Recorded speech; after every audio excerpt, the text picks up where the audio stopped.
Good morning and welcome. Is Pastor Jason Papa here? There you are. If he will be happy to lead us in the invocation, and then we'll all stand, and then we'll have the pledge.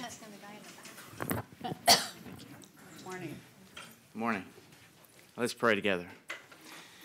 Heavenly Father, we come before you today with thanksgiving and praise, and we understand that life is a gift. It's a vapor that appeareth for a little while, vanisheth away. And so I pray that we'd seize the day.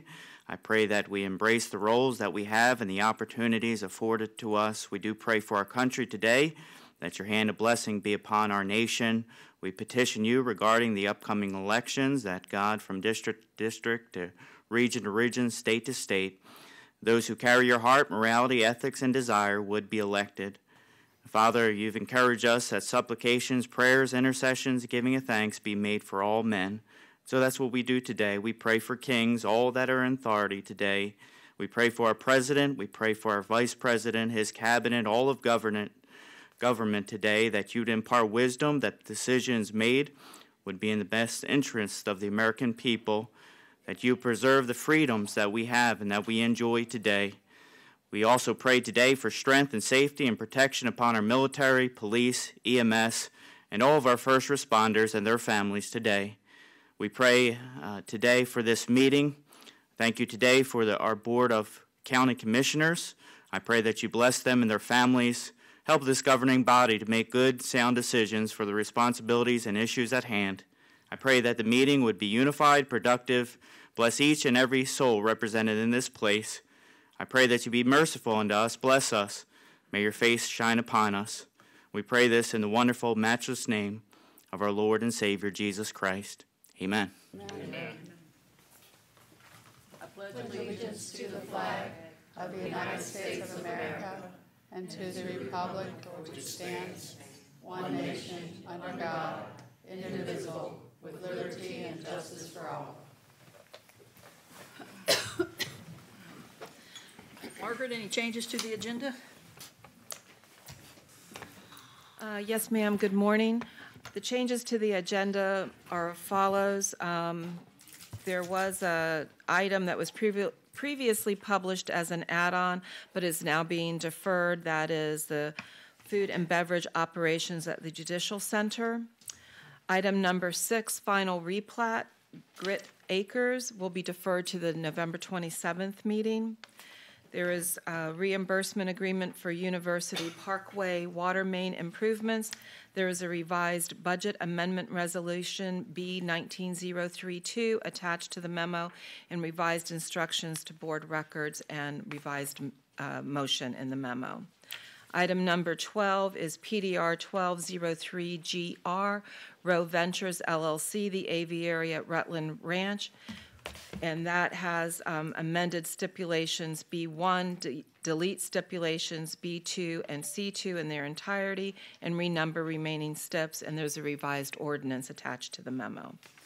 Ordinance number, 13, or item number 13, PA 1811, Ordinance 1839, which is the Alprop 1 LLC, Florida International Trade Port, formerly known as Ellington Commerce Park. This item has public comment letter attached, and revised staff report maps are attached to the memo. Okay, thank you. Any commissioners wish to pull anything off the consent agenda? That would be 5 through 8, and without number 6, since 6 has been removed. All right, seeing no one, then we'll get to when we get to the consent agenda, we'll vote as is. All right, Sherry Corrier.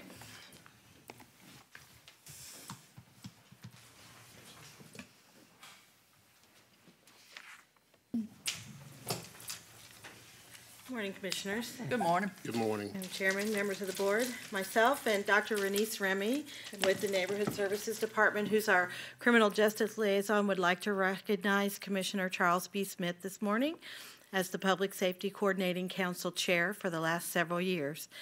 The Public Safety Coordinating Council is established, I think you might all know, under Chapter 951.26 of the Florida statutes. It is a group of people that are come together to assess the population of the jail, detention centers, probation, and other law enforcement related facilities.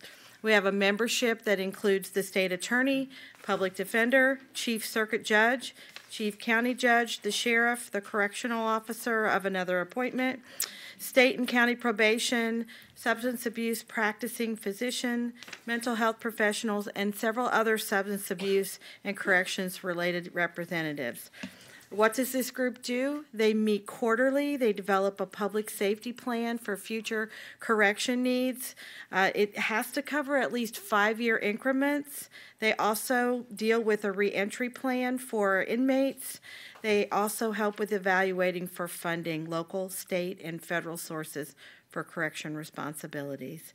And so on behalf of the Public Safety Coordinating Council, Commissioner Smith, we want to say thank you for your service, and we'd like to present you with a plaque in your honor.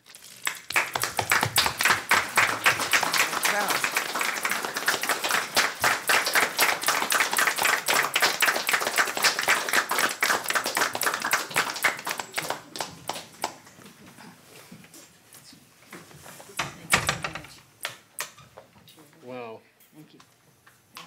Well, you know, I really wasn't looking for this, as I didn't know until I looked at the agenda 3 days ago that I was going to be awarded this plaque.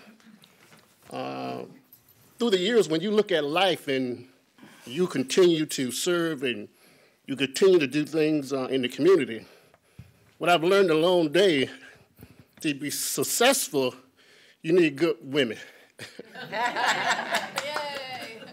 You know, as serving as the chair of the Public Safety Coordinating Council, I had 2 good women on the right and the left-hand side of me. Both of them guided me through that meeting, because when you're dealing with the state attorney, public offender, judges, and everything, you got a lot of egos in the room. And Dr. Ramirez and Deputy County Administrator Corrier, they have been a blessing to this organization, because not only are they organized, they're committed to the task. When you talk about the JAG grants and when you talk about the different monies that comes into Manatee County, Dr. Remy has searched and searched for additional funds the years that I served. We've talked about jail, the overpopulation of jails. We've done all those different things. We had our driver license reinstatement day that was very successful, that we brought in thousands of dollars that never would have come into the coffers of the clerk of the circuit court. And I want to thank the circuit court today, our wonderful clerk of the circuit court who supported that program, who was very inspirational into us succeeding with that. And we collected money that never was going to be collected again. And the years that I've served here, I'm so thankful what God has done for me and what he's going to do for me and my family in the future. Because what I do know, that when one door closes, another one opens. Mm-hmm. And everything I have said from that dais and from my office will come to pass. And you will see it come sooner than later. And I want to thank that board that may not be here, that supported some of the things that I recommended. Most of them will tell you, especially the state attorney, I kind of ran the mean with an iron fist. Mm-hmm. That's what he told me one day. But when you look at public safety, it's very important to our county. I know Commissioner Busser was very adamant about the condition of the jail and how many we had, the population. This is a very, very important committee. And whoever may be the chair of this board, make sure you put someone that understands how important this committee is. You must be there to that quarterly meeting and show up and make sure that the individuals that are appointed by statute show up to that committee. I want to thank this Board of County Commission and the chairs and the previous chair for allowing me to serve in that capacity. It was an honor for me, and I continue to learn. Learned a long time ago, the minute you quit learning, the minute you start dying. And I don't want to die yet. Mm-hmm. I want to thank my mother, Rosa B. Smith, who's back there, and my beautiful auntie, Geneva Thomas. Appreciate back there, because they've been inspiration in my life. And most important, I want to thank my father, Robert E. Smith, Jr., who deceased almost 4 years ago, that I made a pledge that I will come up here and serve at the best I can, and that when I serve, I will serve with my hands in my pocket and not my hands out. And he knew I did that. I told him I would serve faithfully. I told him I would have courage. I told my father this. We had this conversation before he passed. I've done everything he asked of me to do. And he allowed to see his son sworn in as a county commissioner, the first black male to ever serve on this glorious board of county commission. He seen my brother Harold Smith sworn in before God brought him home. And when I look back on life, on those conversations, all the lives that I may have touched and some of the lives I couldn't get to, if I had to change anything over those 4 years, I would not change anything. Don't pray for Commissioner Smith, pray for the community. Pray for District 2. Pray for encouragement. Pray for economic development. Pray for opportunity. Pray for all of those things. My family's going to be well. My father took care of my mother and my family for many years. He left a foundation for us to build on. So no shame and tears for me. I've done everything that I said I would do. Even though there's more things to do, and I look for my colleagues to carry the torch and allow those things to take place, which you have supported. And I want to thank you for the serving that you have done in your respected areas. I want to thank you for everything you've done on behalf of my district, District 2. Even though we had some rough times, but in the end of the day, we all love each other. So that's right. But when you look at life, life is short. So why would you have animosity to anyone? Right. Make no secret, I'm not going anywhere. And folks, if God don't do anything else for me, don't miss this. If God does not do anything else for me in life, he has done enough. He has done enough. He has done enough in my life that I know he still is. And he's still serving on his throne. And that his wishes will come to pass on everything that he wants done. So I leave with open hearts. I leave with these two young ladies. A young man who didn't know much about the Public Safety Coordinating Council, who had cheat sheets for me. I kept peeping on their paper, right and left, whispering in their ear. And so they were so good, though. They were so good. And as I go back to my dais and we complete this meeting here, my last day is November the 19th at 59 minutes and 9 seconds. The county attorney wanted to make sure I knew when my last day was. That's November the 19th. And so this card would no longer work when that time comes.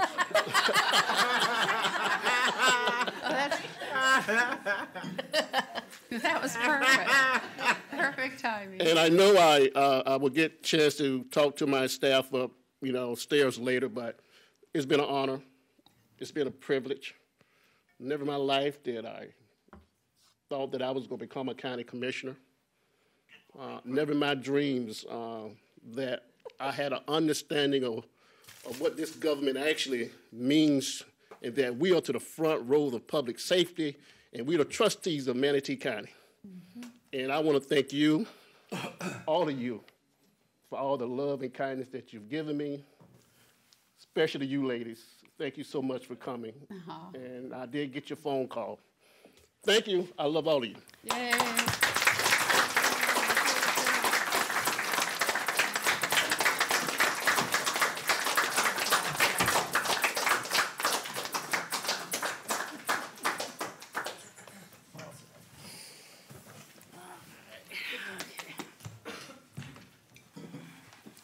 All right, we have one proclamation. Now, what's the pleasure of the board? Motion to approve, Madam Chair. Second. We have a motion by Commissioner DeSabatino, seconded by Commissioner Johnson. All those in favor say aye. Aye. All opposed, nay. Chair votes aye. Motion passes. Do you want to say what it Those is? for Harvey Vengroff. Come forward.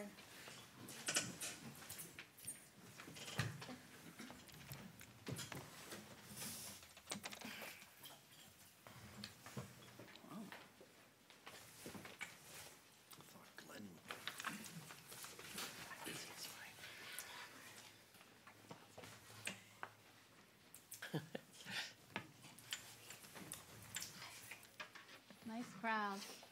Thank you all for coming today and honoring our dear friend Harvey. And bittersweet day. And this is my official last proclamation. I don't have a speech, but yes, when Harvey passed away last week, a couple weeks ago, I asked to have a proclamation for him for all the hard work he's done in the community, and this is just a small testament to his support, and people love him. And I was at a meeting the other day up in Palmetto, and a bunch of owners of properties, rental properties, and they asked me my history of being involved with affordable housing, and I told them that I had run into a gentleman in Sarasota by the name of Harvey Vengroff, and the whole room like burst into applause. And they were just so excited that we were going to have a proclamation for him today because he was just their role model.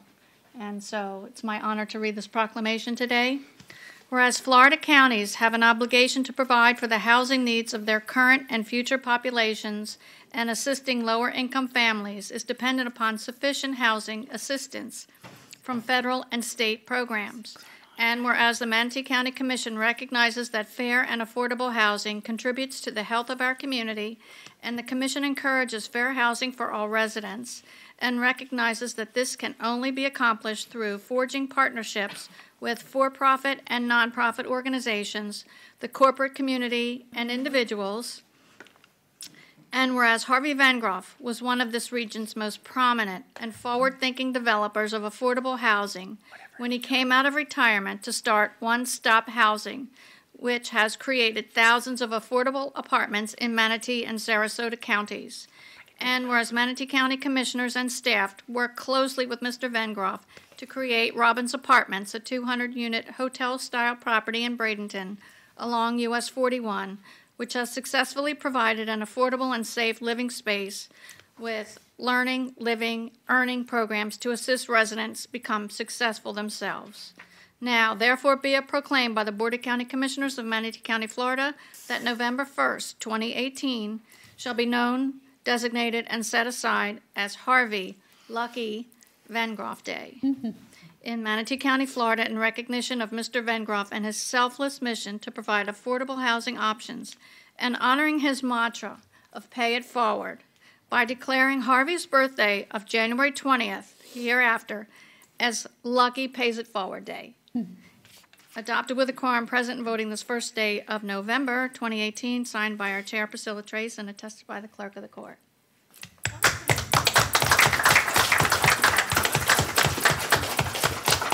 Anyone like to speak? We had some few words last week about Harvey, and because we started this new business model that you're starting, so anyone would like to say a few words, you're welcome to step to the podium. Everybody's point. Well, first off, thank you. I know my father was very humble. He didn't like to cause a lot of, he never liked to really be in the spotlight unless he created it. But I think this is such a wonderful way to honor him. And so on behalf of the family, thank you very much. Thank you. And then you are, for the record, Mark. Oh, my name is Mark Vengroff. Thank you. All right, Commissioner Johnson? Yeah, very quickly, I had the pleasure of meeting Harvey back when he considered redoing the Ramada Inn down by the airport, and I was kind of involved in some of the financing of it, and I went down and met with him when we went through it. If you remember, that place had really gone downhill, and I, like so many people, I thought, man, are you nuts? This is going to be, but it was such a worthy cause, and he just sit there and executed the plan perfectly and provided that some very needed affordable housing down in that area, and also took a motel that had gone into just total disrepair with homeless people and this and that. And, he was just a great visionary, and he did so much for both these counties, and I think he'll be sorely missed, but he certainly has left his footprint in this area, and that's something you all can be very proud of. Commissioner Smith? Thank you, Madam Chair. I was stunned and shocked when I found out that Harvey had passed away. I believe in conversation with Commissioner DeSabatino, she mentioned it to me that he had passed away. the times that I met him, and I met with him in my office, and when he wanted to do some things in Manatee County, he wanted to talk about housing and everything like that.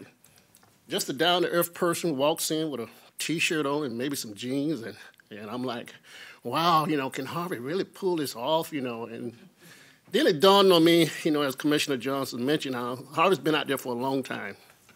And, we don't understand death. None of us do until we die. Yeah. And so we get a chance to look at a person's life and what Harvey has done. And the fact that you're standing up here today and he's gone to be with Jesus, it allows us to know that his heart was in the right place. He may have made some money, but it's not easy doing affordable homes. You have to have a compassion and love to do those different things. And he had all of those different things. And his testimony still lives today. We will see for generations what he's done and what he started. And I do understand that you may be grieving and you have cried about this thing. Keep crying. It's good for the soul and the spirit. Keep doing it. Keep doing it. Because I know that the life that he's changed, the people who approach all of us on this dais about don't have a place to stay. Can't find a place. Most of us was able to pick up that phone, call, and get you right in the pipeline. And so he bent over backward for those things. So it was a compassion of love and stuff. But we up here get the joy out of helping others. And when you see what has taken place, and some of you that we knew that was homeless, some of you had issues long time ago. But see, God look at who you are today. See, man and woman talk about what happened 20, 30 years ago, but God look at who you are today and who you're going to bless the next day, because I do know this organization will be ran top-notch because he trained and taught you well. He gave some of you employment when no one else will. See, I know the story. I'm going to leave it right at that. Commissioner Whitmore.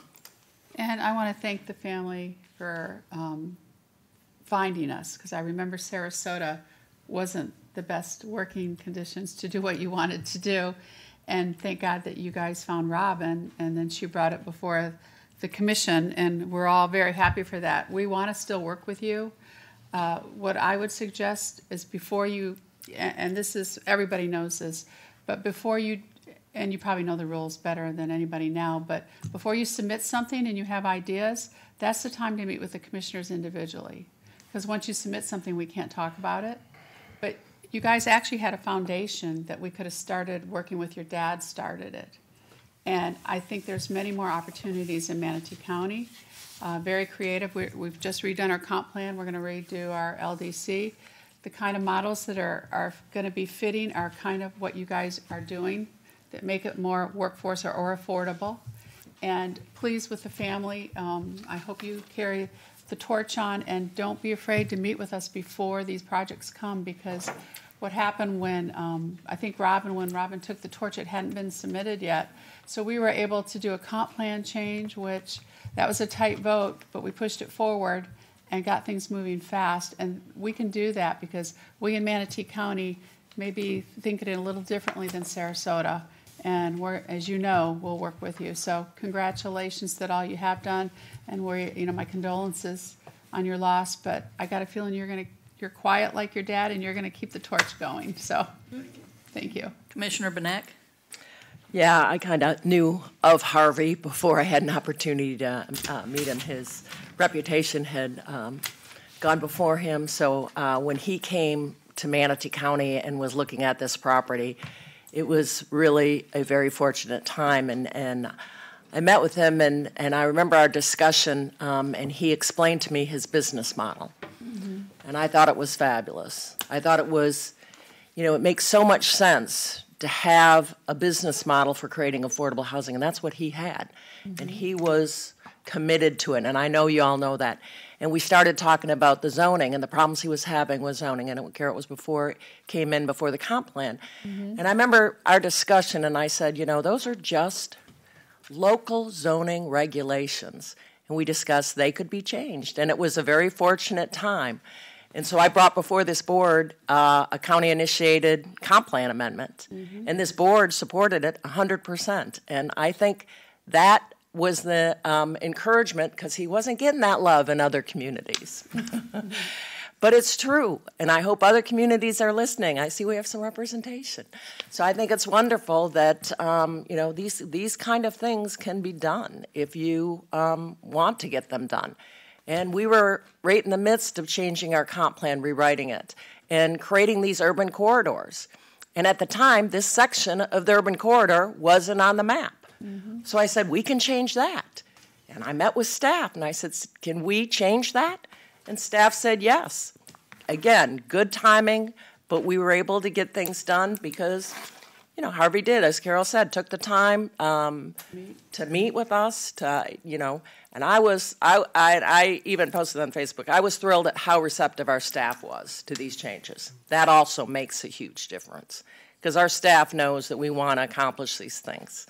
And I've also met with Miss Valerie, and she showed me the things that are going on there with her mission and what she's accomplished there. I mean, it's just amazing, because it isn't all just about bricks and mortar. Right.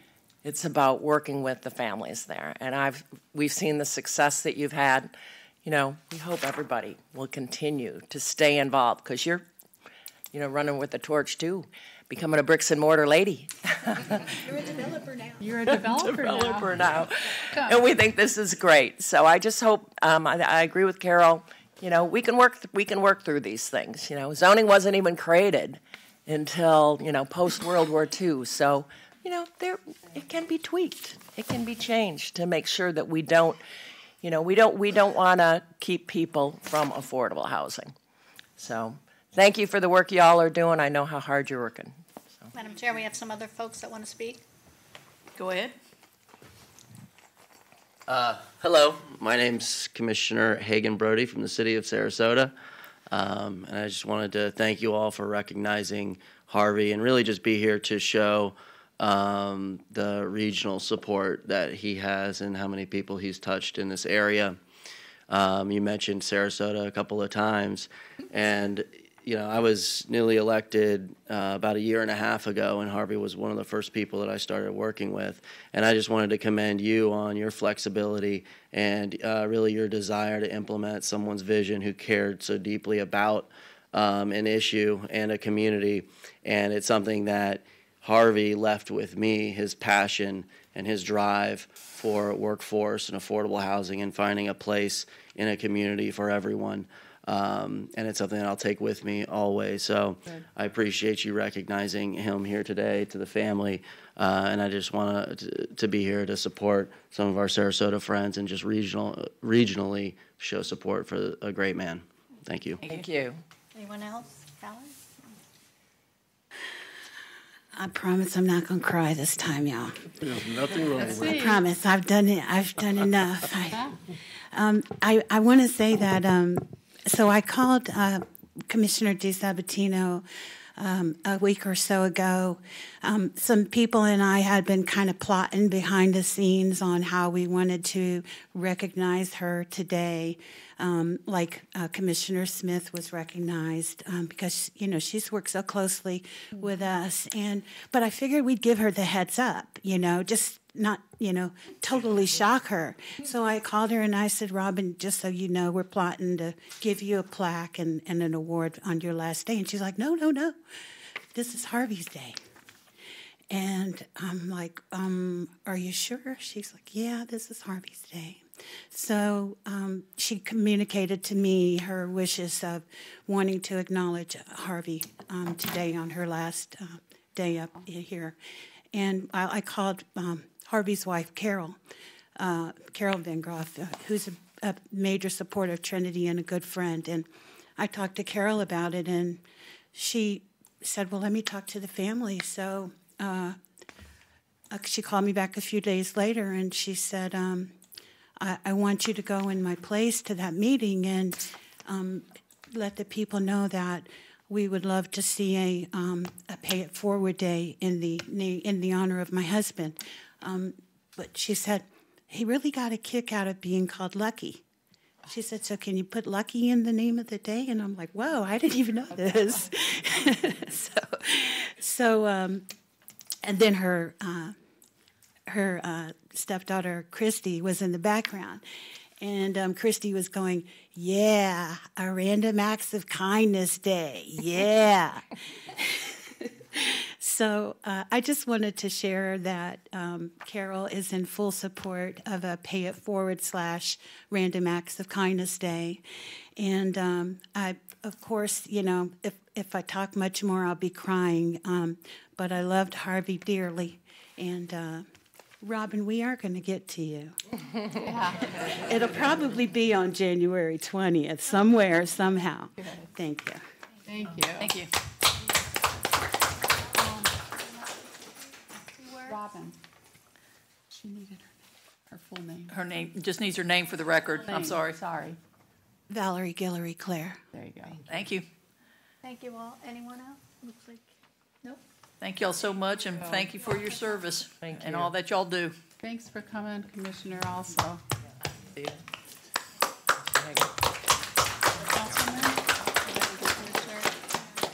Some cities do it. Yeah, I think he said Commissioner. All right, as they're walking out, is there anyone from the public that would like to have, talk about a future agenda item? If so, come forward, state your name, you have 3 minutes. Seeing no one come forward, we'll close future agenda items. We have a consent agenda, Madam Attorney. Wait. Number 6 is being deferred. Do we need to pull that out separately and vote on it separately? It's got a date of 11/27/18. Do we need to vote on that separately? Yeah.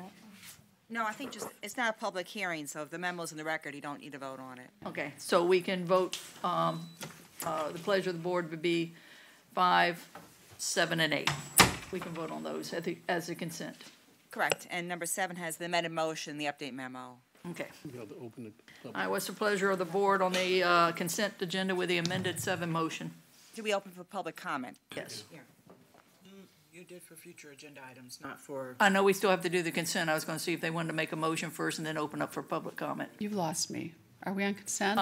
'Cause We're on somebody consent. else mentioned future. We are on consent, That's what I thought. which would be 5. Yeah, I got it. And an amended 7 and 8. Somebody just mentioned future. so Motion then to you- approve, Madam Chair. Second. Okay, we have a motion by Commissioner DeSabatino, second by Commissioner Knack. Anyone from the public wish to speak on 5? I guess you could speak on 6, 7, or 8, the amended 7. Seeing no one come forward, we'll close public comment. Have a motion. All those in favor say aye. Aye. All opposed, nay. Chair votes aye. Motion passes.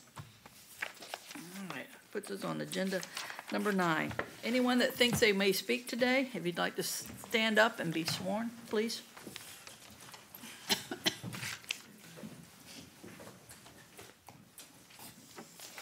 Do you swear or affirm that the factual statements and factual representations which you're about to present to the Board of County Commissioners will be truthful and accurate?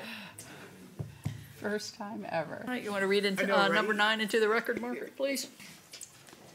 Yes, ma'am. Item number 9 is PDMU 1809ZG Covered Bridge Holdings 3, LLC, State Road 70 Commercial Subdivision. This is a quasi-judicial hearing, and it is being continued to January 10th, 2019, and will be re-advertised. Okay, anyone from the public wish to speak on item number 9? Seeing no one come forward, we'll close public comment. What's the pleasure of the board? Move to continue to January 10th, 2019, and re-advertise. Second.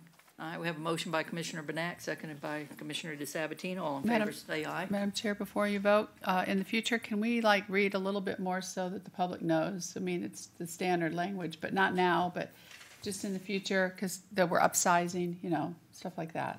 It's just Thank you. continuance. It's a I continuance. know that, but still, people that are watching don't have our agenda in front of them. You can go online.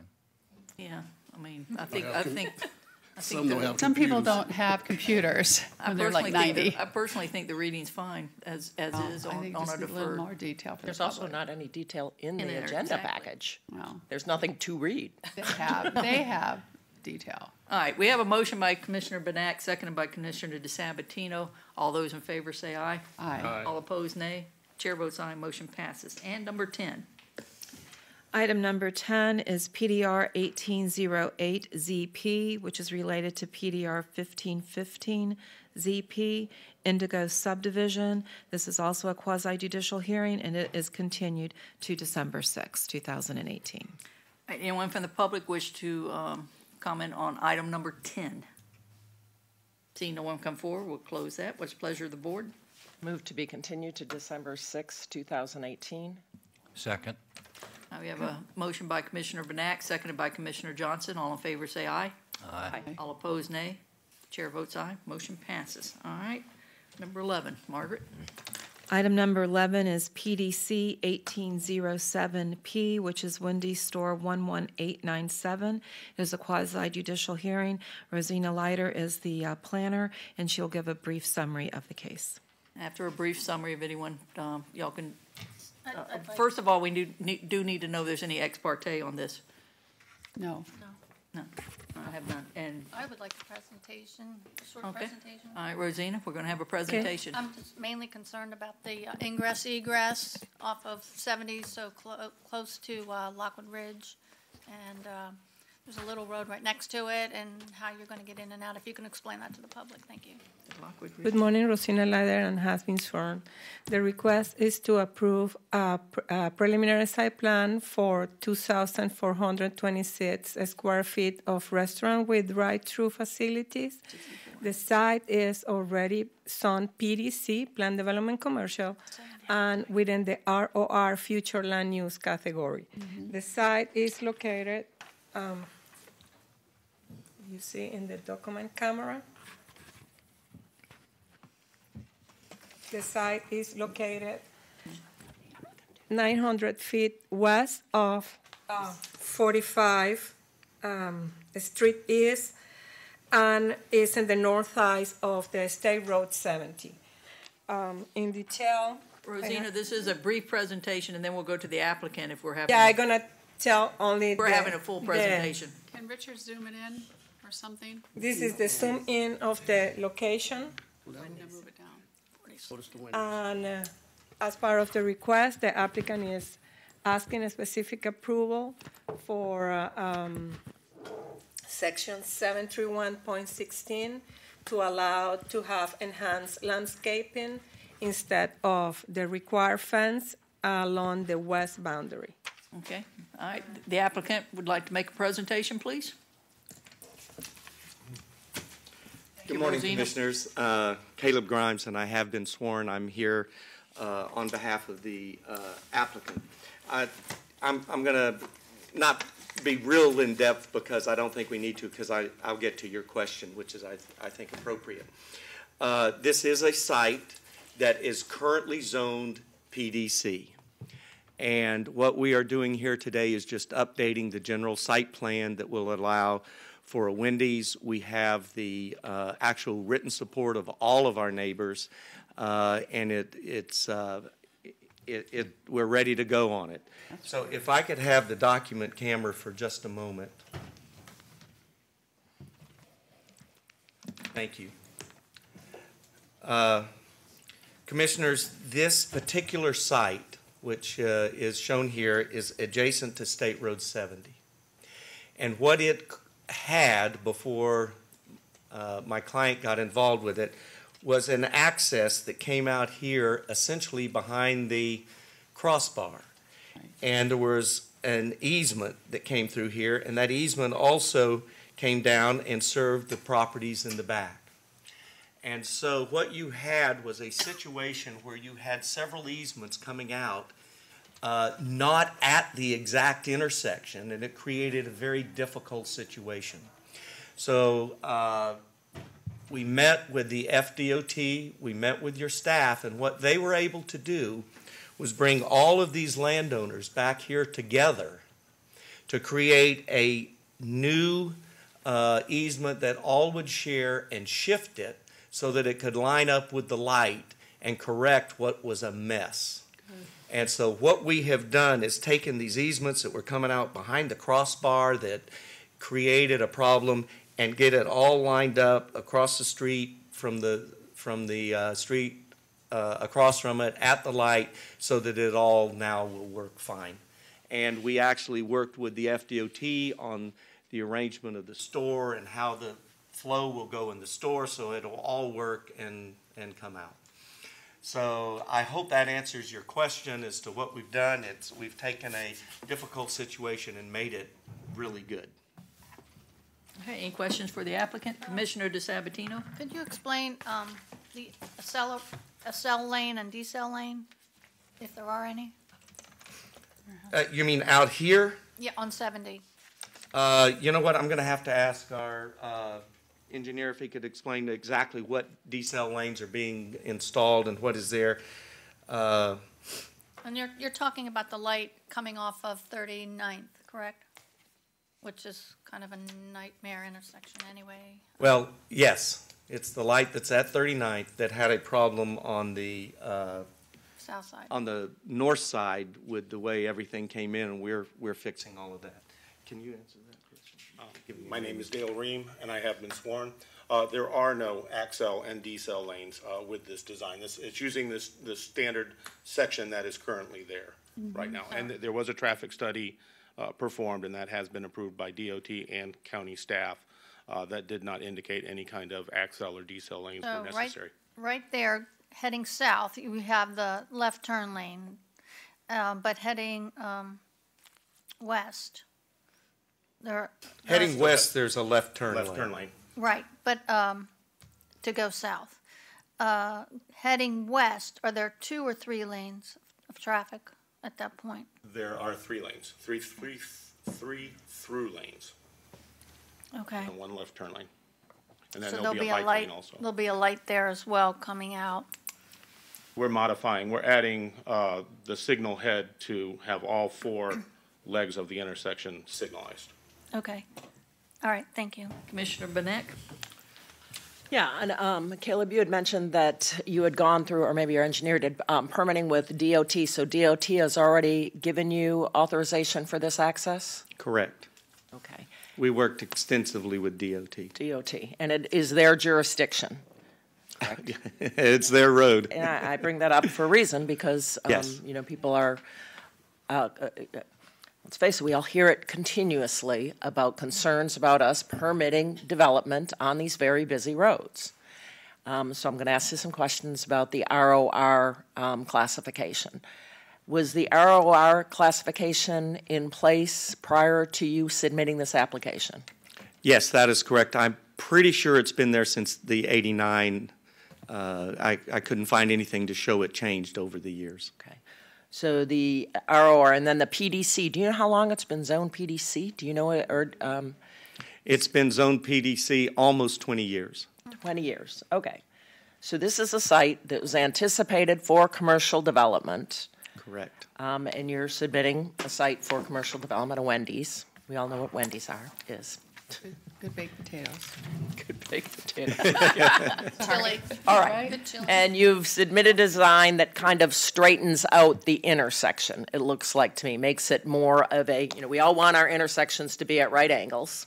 That's what the engineers like. I know that, having worked for an engineering firm for a long time. They love their right angles. The only specific approval you're asking for was to change a buffer, is that correct? Yes, let me show you what it is. With the realignment here, our neighbor requested, and we have the approval in the package, that we not put a fence here, but that we put landscaping on both sides because it would look much better, and we have agreed to do that, and so that is our specific approval request. It was at the request of our neighbor, and we think it's a much better look as well. Okay. Will your neighbors, will they have access to this road as well? Is it a private road that is coming through this? This is an easement that all of the neighbors then will use that rather than their other ways in and out. Yes, it is an agreement with all of them having that recorded. Potentially a safety improvement for the existing neighbors as well. Perhaps that's why they supported and submitted a letter in support of this, do you think? It is one of many reasons. They are in an area that is in an ROR on State Road 70, and they recognize that the uses will change over time to something a little more reasonable for the site, and so they joined in. It corrects their access and makes their way in and out much safer. Okay, thank you. Thank you. Okay, anything else, Caleb? If not, we'll go to the staff presentation. Rosina, have anything else to add? No, at this time, unless you have any particular questions, I would like to point that the application meet or exceed all the code requirements, with the exception of the specific approval that the owner of the property across the street signed an agreement and is recorded that they support the request. All right, this time for questions for staff only. Commissioner Smith? I wanted to ask Mr. Grimes a question. Well, I can ask both of them, but it's just a question that I know it may not be before us, but I wanted to ask a question on design. Is it going to be a certain design? Is it going to be the normal Wendy's? It will be your standard Wendy's. Okay. All right. All right, thank you. All right, I'd like to open this up for public comment. If anyone would like to speak on item number 11, come forward now. You have 3 minutes. Seeing no one come forward, we'll close public comment. The staff have anything else to add? No, thank you. Okay, Caleb, you're fine? All right, what's the pleasure of the board? Motion to approve. Second. I have a motion by Commissioner DeSabatino, seconded by Commissioner Benak. All those in favor say aye. Aye. All opposed, nay. Chair votes aye. Motion passes. All right, we are now on item number 12. Margaret, would you like to read that in? Yes, ma'am. Item number 12 is we are 12. PDR 1203 GR Row Ventures LLC, the aviary at Rutland Ranch. This is a request to approve a revised general development plan. The aviary, if you can have the docucam, please, is generally located north of County Road. That's not very good, is it? There we go. North of County Road 675 and south of State Road 62. The address of the property is 16410 County Road 675. The applicant has had approval for 784 single-family detached, attached, and semi-detached residential units on 400 acres. The future land use is UF3, and they are at 1.96 dwelling units to the acre, and they currently have PDR zoning. The changes that they're requesting are to change lot sizes, lot widths, and setbacks. 2 specific approvals are requested. One is to the rear yard in the north central overlay from 15 feet to 5 feet for pool cages, etc., and also for an emergency access as a second means between parcels 4 and 5. The applicant is available for any presentation or questions that you may have. Okay, do we have any ex parte to declare? No. I have spoken with a neighbor 2 or 3 months ago on an issue they were having on a driveway that came in, and I turned it over to staff, and as far as I know, the issue was resolved. Anybody over here? Hi. All right. Do we want a presentation? I just want to ask her a question. I would like a presentation. Yeah. Oh, okay. Also, too, Madam Chair, I would like a presentation on this item. In which case, we'll go to the applicant. Commissioner Burnett, do you have a question, or you want to I'll wait until after the presentation. I do have a Commissioner question Whitmore? for the applicant. Okay, wait. All right. Good morning. I'm Rachel Layton, an AICP certified planner with ZNS Engineering, and I have been sworn. Thank you for hearing us today. We are here for a revised general development plan. As we've been working on the project on and off since 2012, the project has seen a number of different revisions along the way. So I really want to focus on where we're at. I'm waiting for the presentation to come up as well. But here today with me, I have Steve Servin with Row Ventures, Hugh McGuire with McGuire and McGuire, and Jeb Mulock for ZNS Engineering to answer any civil questions that you may have. And again, we're here seeking approval for a revised general development plan. So Margaret showed you the general location of the site. We have 400 acres, and we are connected to County Road 675. The future land use is UF3. We are right at the edge there, adjacent to agricultural. And we have had the PDR zoning since 2012. And that general development plan that was associated with the zoning ordinance had 784 residential dwelling units. So we have an approved general development plan, and construction is proceeding on phase 1A of the project. But as we further developed the engineering plans, we realized that we had some changes we needed to make to the general development plan to make it a more marketable project for some of the home builders that we've been trying to work with over time. So this original development plan included single-family detached, semi-detached, and attached units. As Margaret said, the maximum gross density was 1.96. That has not changed. UF3 does allow for 3 dwelling units per acre. The open space originally was proposed at 148 acres with a 16-acre park, and we had several non-viable wetlands proposed to be impacted. The preliminary site plan was approved by Manatee County in February of 2015. A local development agreement was approved by Manatee County in April of 2015 with a modification in 2017. The preliminary plat and final site plan was approved by Manatee County in January 2018 for phase 1. So we made very minor changes to the general development plan, all based on section 324 in the Land Development Code. So earlier this year, the property owner requested the following modifications to the general development plan. We really started with the changes because we wanted to reduce the side yard setbacks. So the side yard setbacks are proposed to both single-family detached and semi-detached. More specifically, a reduction to the side yard setbacks for the single-family detached from 6 feet and 8 feet to 5 feet, a reduction to the side yard setbacks for single-family semi-detached units from 0 feet on one side and 8 feet for the other to 0 feet on one side and 5 feet for the other side. And again, under section LDC 324, reductions to the side yard greater than 10% must be reviewed by the Board of County Commissioners. We also requested specific approval to reduce the 15-foot rear yard setback to 5 feet for swimming pools, pool cages, and accessory buildings. This is a specific citation to the North Central Overlay District, and we've asked for this reduction on several other projects nearby. And really, because we have such large enhanced buffers for the North Central Overlay, we just work with the staff to make sure that the planting doesn't interfere with the pool cages when we ask for the setback. And the second specific approval is for the emergency access between parcel 4 and 5. We're showing a future Rye Road extension at some point in the future, but it's not in the capital improvements plan. We don't know when the intent of that road will be built, so until that is built, we are proposing a second means of access as a emergency access between parcels 4 and 5. We're also asking that we provide sidewalks on one side of the internal boulevard.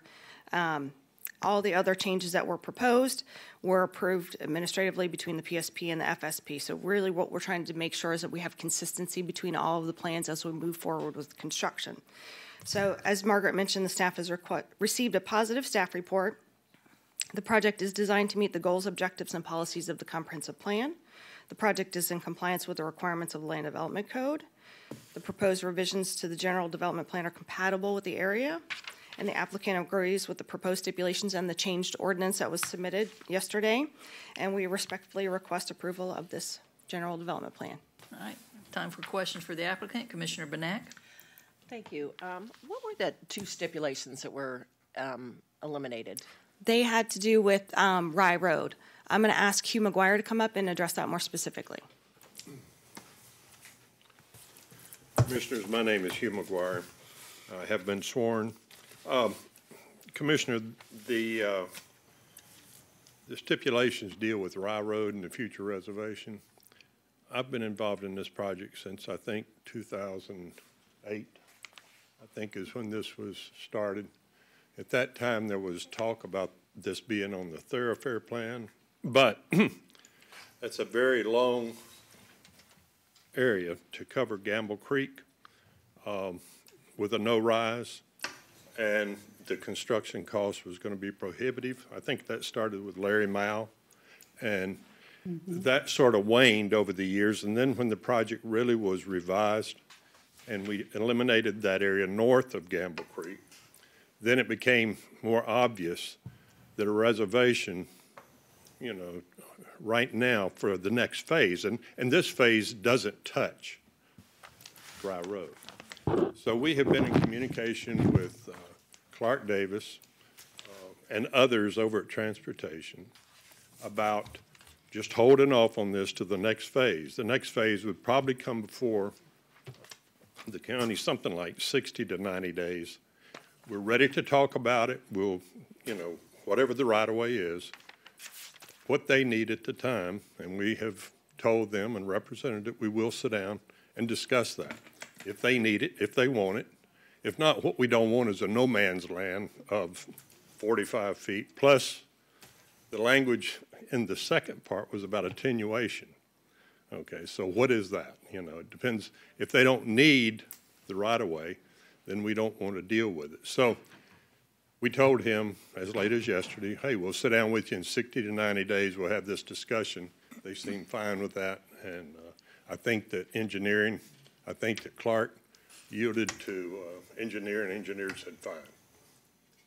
Does that answer your question? Yes, and then I'm going to ask staff when they do their presentation to talk about if there is an alignment, a tentative alignment that's been set for Rye Road extension, and I think it makes sense to talk about it at that time, but also to talk about because this is only a general development plan, but certainly if there's a way to create stormwater retention to accommodate adjacent sections, that makes sense. Yeah, and I think that one of the big problems, even back then, was that bridge will have to be so long, and the attenuation, and I have heard no one say, and Clark can correct me if I'm wrong, I've heard no one say that they think that will ever happen.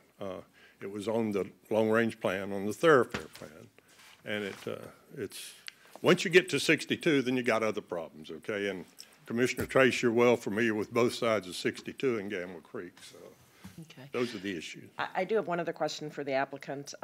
What kind of irrigation system are you going to use for the residential development?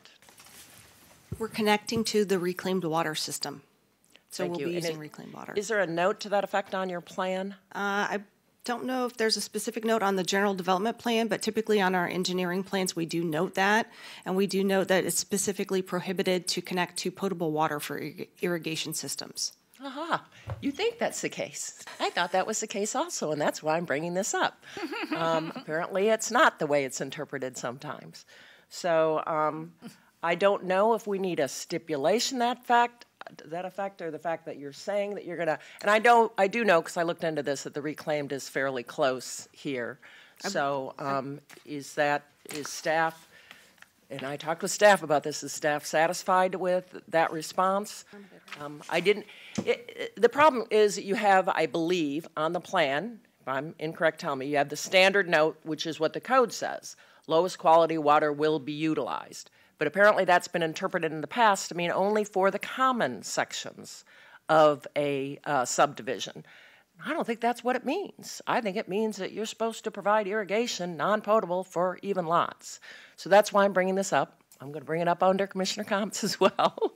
But I told staff, I said, I feel a little bit uncomfortable knowing that this is a large residential development. I would prefer that you not utilize potable water for irrigation for the individual homes, but apparently there's been some interpretation that has occurred that I'm concerned with. So how does staff, do you feel comfortable with where we're at, and is there a note on the plan that says anything to that effect? Hi, my name's Kara Koenig. I'm environmental planner with Manatee County, and I've been sworn. There is a stipulation noted. It says irrigation for landscaping shall use the lowest water quality source available, which shall be identified on the final site plan. Use of Manatee County public potable water supply shall be prohibited. Yeah. Okay. And we have heard that you're willing to do that for the individual lots here. Is that from the applicant? We heard that for the individual lots. Yes, Commissioner, we are. I got it on the record. Okay. We'll talk about this in a little bit. Maybe need a code change, but thank you. Thank you. Commissioner DeSabatino? Could you go over the changes in setbacks again? Yes, ma'am. Okay. Yeah. So the changes to the setbacks are to allow for a 5-foot side yard setback for both the single-family detached and the semi-detached. Okay. So where right now for single-family detached, we have 6 to 8 feet, we're asking for 5. And then for the semi-detached, where we have 0 on one side and 8 on the other, we're asking for 0 on one side and 5 on the other. And how about the rear? The rear, we're still 15 foot. Okay. What that specific approval is for the accessory structures, for the swimming pool, the pool cages, and any accessory buildings to be allowed to have a 5-foot setback, as is customary in the rest of the county. With the 5 foot, you stagger those AC units and the pads and that sort of thing? I believe we have a stipulation in there already for the 5-foot to be staggered where there's 10-foot separation. There's actually a graphic in the zoning ordinance that's proposed that addresses that. All right, because I know that's become a problem in a lot of communities. Okay, so there's no site plan per se. This is just a preliminary. This is a general development plan, so really everything that we have changed has been to meet the new land development code changes that we've seen in the last 6 years. Suggestions from staff have been taken to heart, and we've incorporated all of those along the way. Okay, so if I'm pulling up the map from our staff report. Yes. And so I see that your entrance off 675 and to, I guess, the west, north and west of that looks like not the first road, but there's a second road that goes to another parcel. You know what I'm talking about? I don't. Jeb, can you help me with this road she's discussing?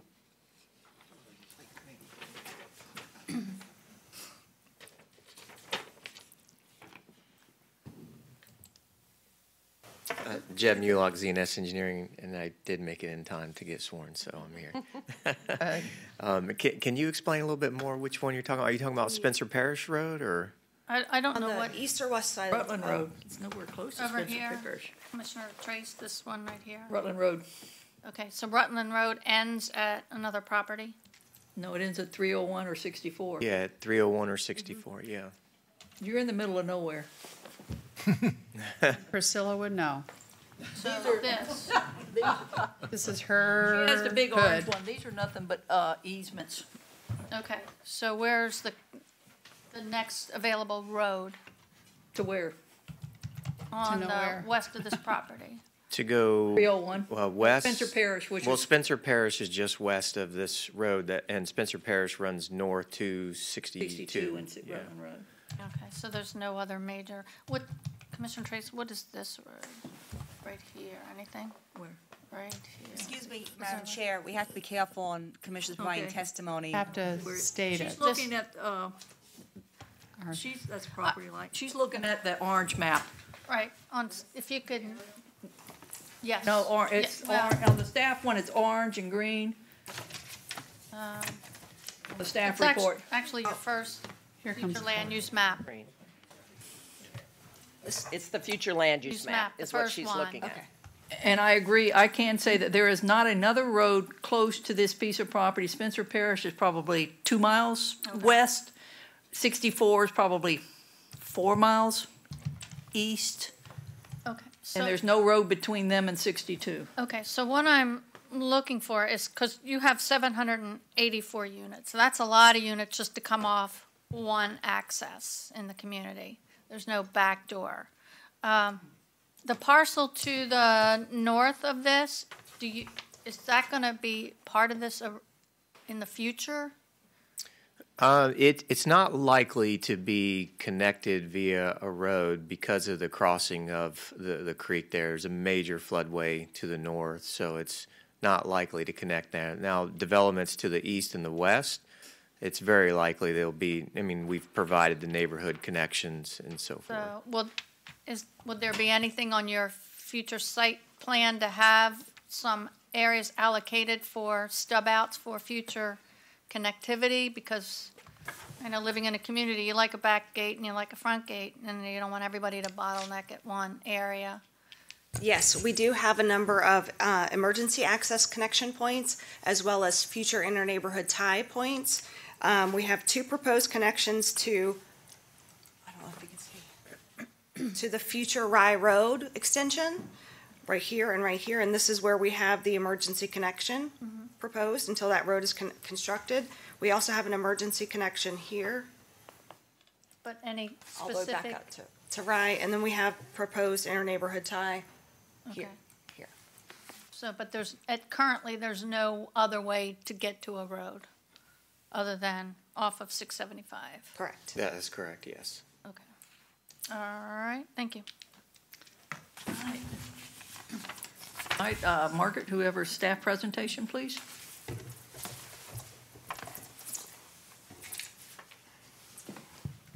I don't really have anything additional to add. I think Ms. Layton covered all of the issues that I would address. If you have questions, I think regarding, I think there was some transportation or the irrigation question. Perhaps other people can address those items, or I can answer any questions that you may have. All right. Tom, I know you and I talked exclusively about how wet the south side of this property is okay, but I'm happy to hear them say they don't think they're going to do anything with the north side. Robin, you were asking about road. That is at Gamble Creek, very familiar with it. It floods extensively in just normal range. I mean, it's not and most of this property is in the 2,500-year flood, especially north.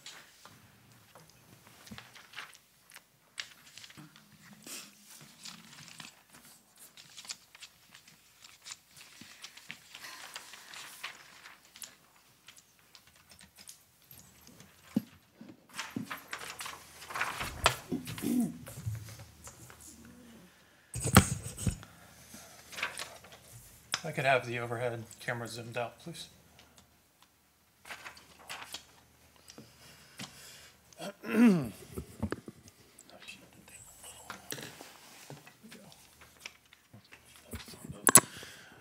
Good morning, Madam Chair, fellow commissioners. For the record, Thomas Gersmerger from Public Works Department. I have been sworn.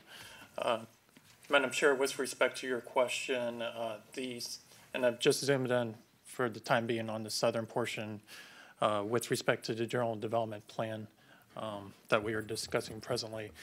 The vast majority of the southern portion of the project area is outside of the 100-year floodplain delineation as identified by the FEMA 2014 effective flood insurance rate maps. The areas you see on this map that are shaded in the light blue color are those areas that are identified within the 100-year floodplain Zone A floodplain delineation.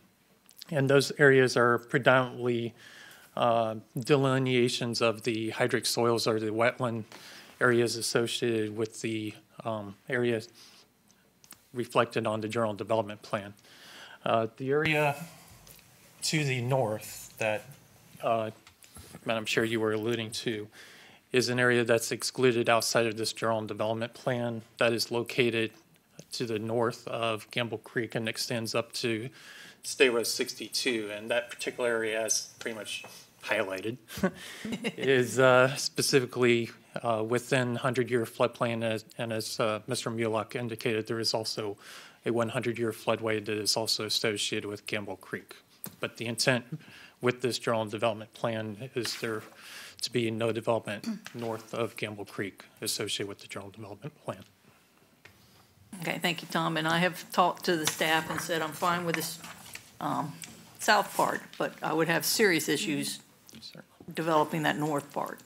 And as far as transportation, there are no thorough roads out there. You decide whether you're going to go north or south or east or west, and sometime if you have to go, you'd either go to Duet Road, which is probably 12, 15 miles east, or you go back to 301, which is 5 miles west, I guess, somewhere in there, give or take. Clark, on the transportation? I assume that's why you're there? You mentioned it. Yes, I thought there were going to be a couple of questions about transportation. Okay. Good morning, for the record. Clark Davis, Transportation Planning Division Manager, and I have been sworn in. Mr. McGuire spoke a little bit about the condition related to Rye Road. The condition that was deleted was one that required outright dedication of some of the Rye Road right-of-way. And the way our code works today is you dedicate when you need to for site-related improvements or for concurrency management. Otherwise, it is either a future right-of-way setback that's depicted on your plan or a dedication that occurs under the terms of an agreement. So the stipulation was inconsistent with our current code provisions, and staff recommended deleting it. There is a parallel condition for their frontage on County Road 675, but they do have an agreement, a local development agreement related primarily to wastewater, but it includes in it a provision for their dedication of their frontage on County Road 675, and so we didn't feel it was necessary to delete that one, but we did want to acknowledge the LDA. But at the same time, Mr. McGuire's right. We are thinking about what our thoroughfares are going to look like in this part of the county. The nearest thoroughfare to the west is 2.5 miles away. It is the Spencer Parish Road, and then it's another half mile or so over to 301. So the scale that Commissioner Trace is referencing is right. And if you pull up the document camera, you can see the alignment. Clark, if you also could tell them what a great road Spencer Parish is. It's Well, great's not the word we use for it most of the time. It's kind of narrow, and it doesn't meet current standards. It is a designated collector on our thoroughfare plan, but as we know, in some parts of the county, we've got roads that have been around a long time, since before we had a comp plan, and over time we try and bring those roads up to standards. Spencer Parish is one of those things that we hope to do someday, but we don't have current plans to do a lot more with it, or current programmed improvements for it. So this, I don't know if I'll capture all of it or not, but Rye Road, starting at the Manatee River, so where Upper Manatee River Road meets Rye Road, is about 3 miles north to this point, where it intersects County Road 675. So this is Rutland Road, goes up, then bends to become due east-west, and it comes out on 301 south of State Road 62. The road along the north edge is State Road 62 itself. To give you an idea of the scale, the distance between County Road 675 and State Road 62 at this point is also about 2.5 miles. So the distance between this planned alignment of Rye and the next road to the west, north-south road to the west, is about the same distance. So it's big. The property itself is about a half mile wide. So, I mean, it's easy to look at these things sometimes and think about the subdivisions that we normally see, but this is a very large project by the standards we might see, say, in Southwest County these days. The roads that are shown on here are the alignments as they're adopted in the thoroughfare plan today. So on their plan to accommodate that, they have shown a half-width right-of-way along this section that's coincident with Rye Road, so they made accommodation for it. And as Ms. Layton indicated, they show on their general development plan, you know, it's not as detailed as a preliminary site plan, but they do show their on-site network, and they show connection points roughly here and here to that future Rye Road. But right now, the county doesn't have it programmed, and there will be some challenges to face. So we need another north-south road in this area because the nearest ones are quite some ways away, but this is an extremely large natural system to cross. And so we may look for different alignments or meander that alignment or do something to find a narrower spot. And so at the same time, it's not a great idea to go ahead and tell these guys you have to put it in exactly this spot today when we might want to do something a little bit different with it in the future for practical reasons. Okay, I have one more question to Margaret, and then I'll go to the other commissioners. They're not changing their density whatsoever by making the lot size just smaller. That's correct. All right, thank you. Commissioner Benak.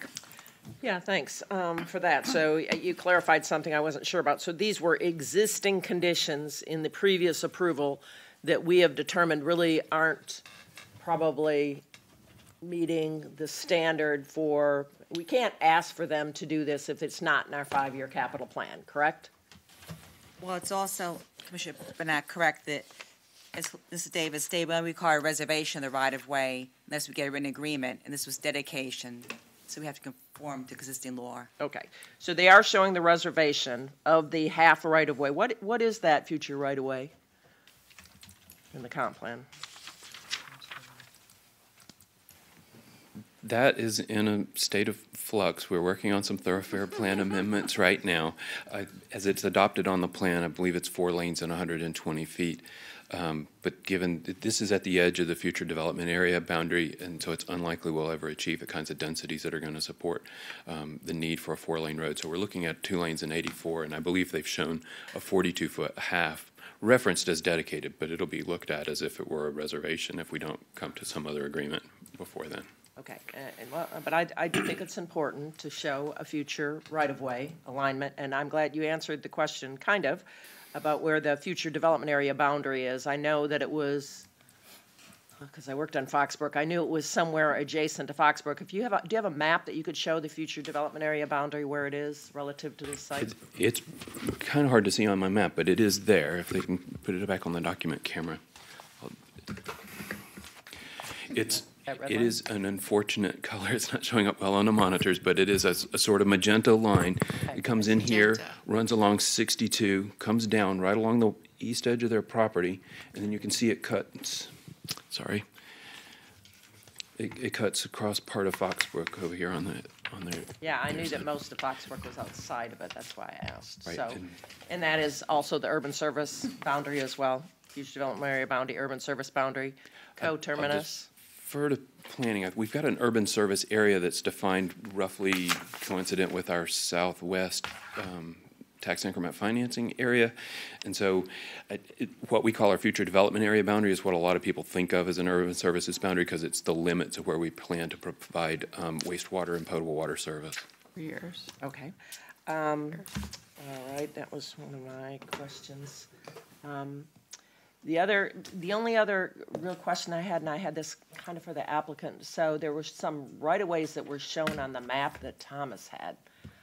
Has part of this been platted already, or is that just an old, I mean, you had some roads showing up there.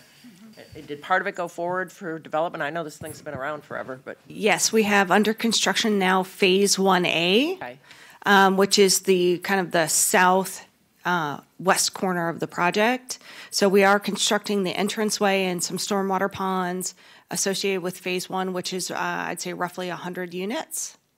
And, okay, so there is construction underway. I didn't realize that. So your entrance, obviously, off of 675 is under construction. Yes, ma'am. And you have some wetlands right there, so you've designed that to build out of the wetlands, build that up a little bit, I would think, because of that must be kind of a low area.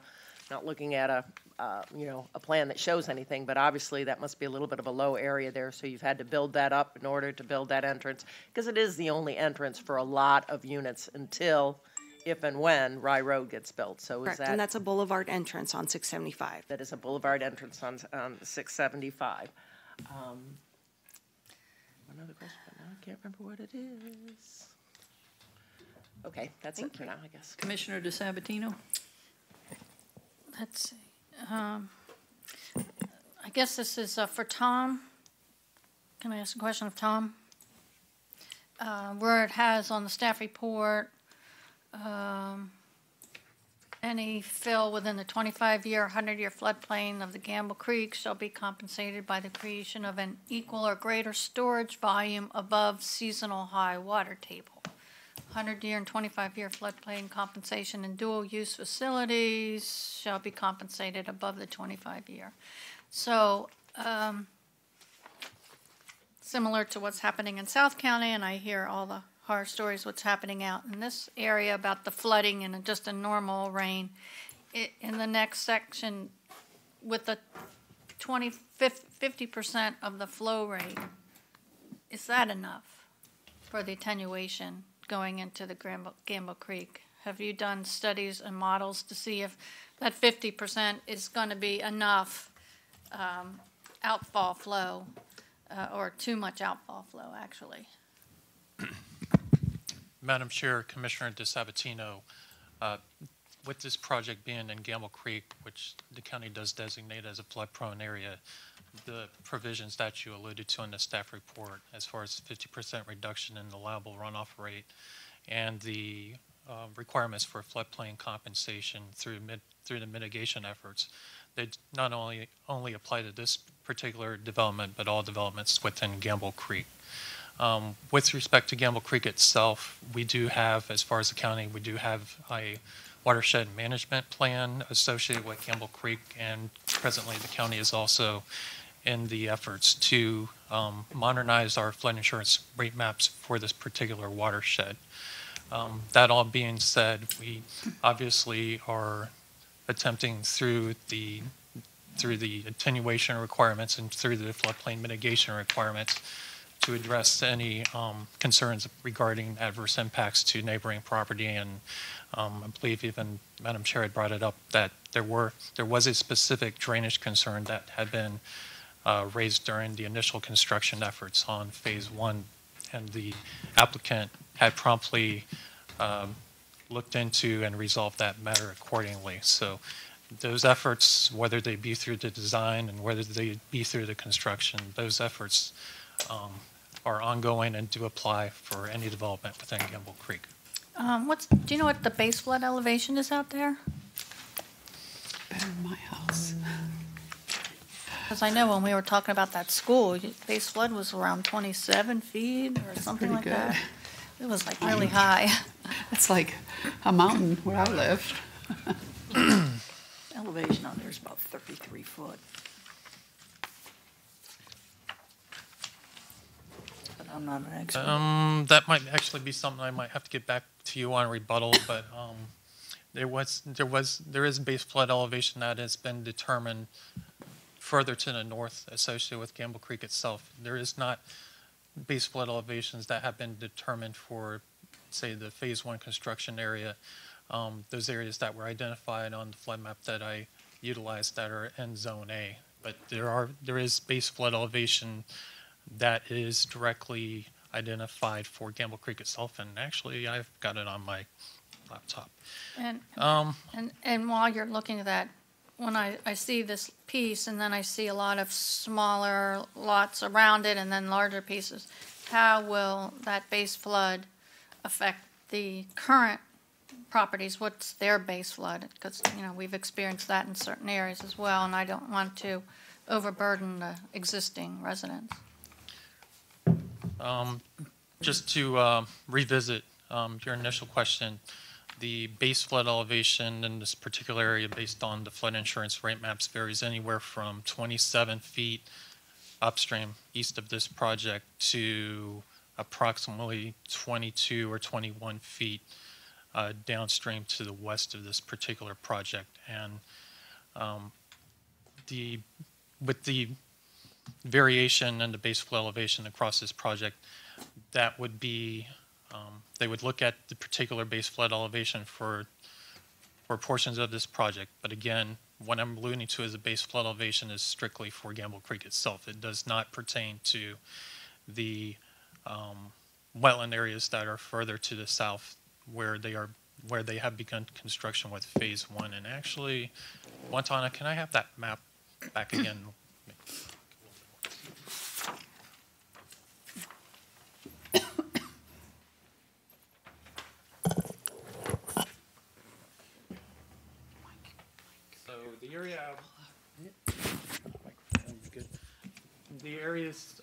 The area I was just referring to as far as base flood elevation is strictly with respect and identification to the areas up here along Gamble Creek itself. So where you see on this particular map these cross sections, and those either identified in red or those identified in blue, are those that have been identified on the flood insurance rate map and taken a step further identified through the flood insurance study itself for Gamble Creek. The areas down here, and in this area in particular where the GIS layers are already picking up on the street network associated with phase 1, these areas here that you see on this map are those areas that are identified in the flood insurance rate maps in Zone A with no base flood elevation determined. Those particular areas, we do have stages that have been identified through the Gamble Creek Watershed Management Plan that are being utilized by the applicant to make those particular base flood elevation determinations with the final site plan and construction plan submittals. The properties to, I guess, the west of these, the ones Closer to the, I guess, the southern or western border, there's several that are smaller lots, probably 5 to 10 acre lots.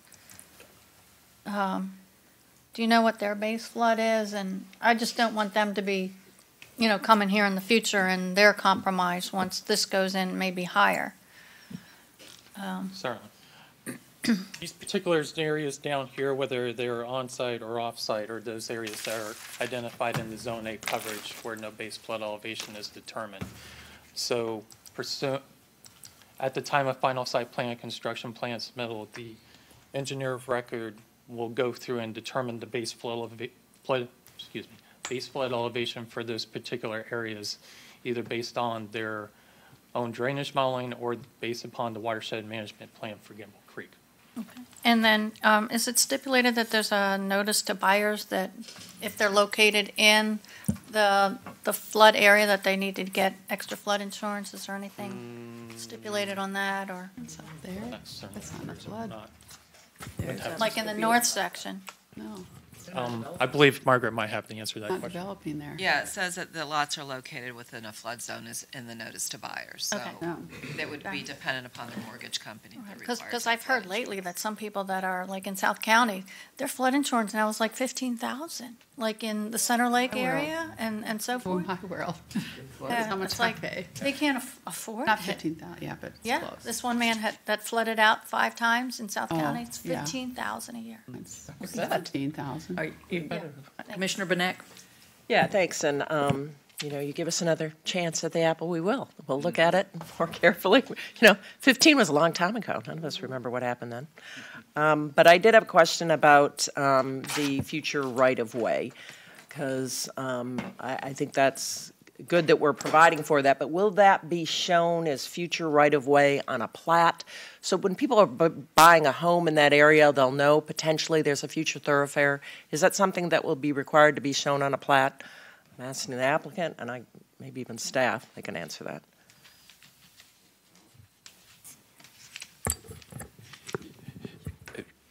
Some of it will depend on the circumstances under which the right-of-way is ultimately either dedicated or acquired. But if things were to flow, say, normally or naturally from here, what would happen first is on their preliminary site plans and their final site plans of pre-plat, it would be shown as a reservation of a future right-of-way setback that would be annotated as such and would be carried forward that way on their plat. And then if either they need it to dedicate it to, say, construct site access in the future, or they come to some agreement with the county where we go ahead and accept the dedication under the terms of an agreement, then the plat doesn't get amended, but then it would become actual right-of-way and recorded as such in public records. Yeah, I just would like it to show somehow a future right-of-way, so that people don't think they just have a nice big buffer, because it will be a nice big buffer. You'll have 42-foot half right-of-way and a 50-foot roadway buffer, but if it's a future right-of-way, it probably should show that, so that when people are buying a lot, they know that that is potentially a future thoroughfare road. And the general development plan that it's in your packet is annotated as such now. I think it references as it being dedicated, but it does acknowledge that there's a future road right-of-way along that north-south section of their east edge. And then by code, staff will require that occur with the subsequent site plans and the plat. And Madam Commissioner, we do have in the notice to buyers that the extension of Rye Road from County Road 675 to State Road 62 is a potential for, at this time it's saying a 6-lane divided roadway.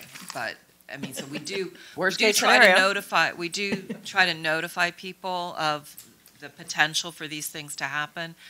I don't know how often people read their notice to buyers, but we try to put all of those things in there that we think at some point in the future may be an issue. How often the developer tells That's why I said sometimes if it's on a plat, it's maybe somebody looks at a plat. I have one other question for the applicant. I don't know if I've been on this property. I've been on property in this area where it backs up to Gamble Creek and where Gamble Creek falls off. It's really a beautiful part of Florida. It's just something that people don't get to see very often. Will there be any access, any trail or anything that would be provided? I see you have an observation platform, but I can't see a trail, but maybe it's just because I'm looking at a GDP and I can't see The it. GDP is very small. We are proposing a trail in that area because Gamble Creek is considered a perennial stream. We've got a 50-foot setback from the stream, and of course, we don't build in the flood zone where it's we don't want to have to go get a bunch of Lomars. But we will have a trail system through there as part of our amenities package. Okay, great. Yeah, because it's real pretty back there. Thanks. Commissioner Smith? Yes, thank you, Madam Chair. Watch out for them moccasins. Falling back on what Commissioner Benak mentioned, Clark, I want to ask you this question. When we talk about right-of-way and potential adding lanes, how do we actually let people know?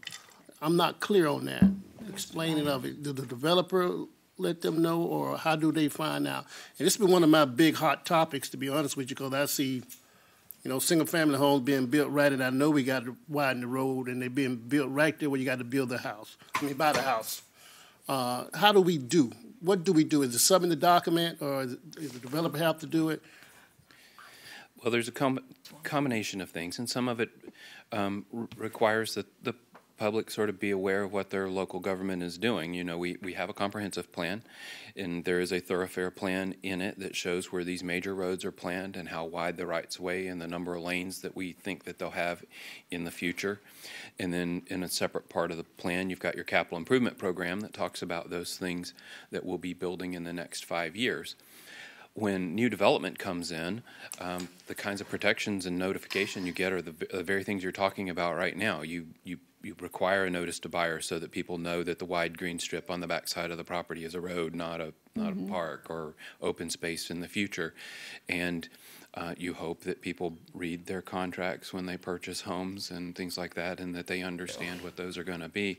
But people don't always, or they don't remember, and it becomes a surprise, and we deal with those kinds of things. We saw it when we built 44th Avenue west of 45th in South County, and you can all think of examples, I'm sure, that you've seen during your careers here. So we do the best we can, and it is still sometimes just not enough to let everybody know what's going on.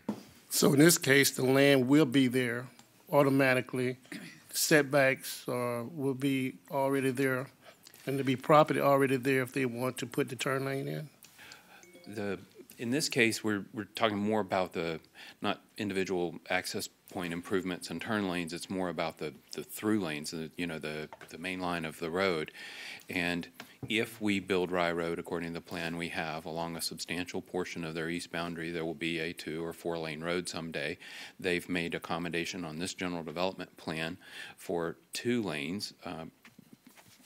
Probably because it was 2 lanes at one point in the past, and in the comp plan was amended to 4 lanes, and now we're thinking about 2 lanes again.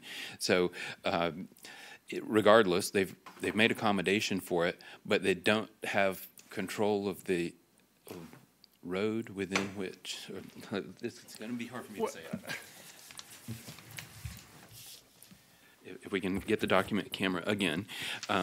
So they're adjacent to Rye Road along this section here. That's maybe a mile and a half of their property. And then it runs off-site, so they don't have control over when that right-of-way gets acquired, and would have limited control over when it got built.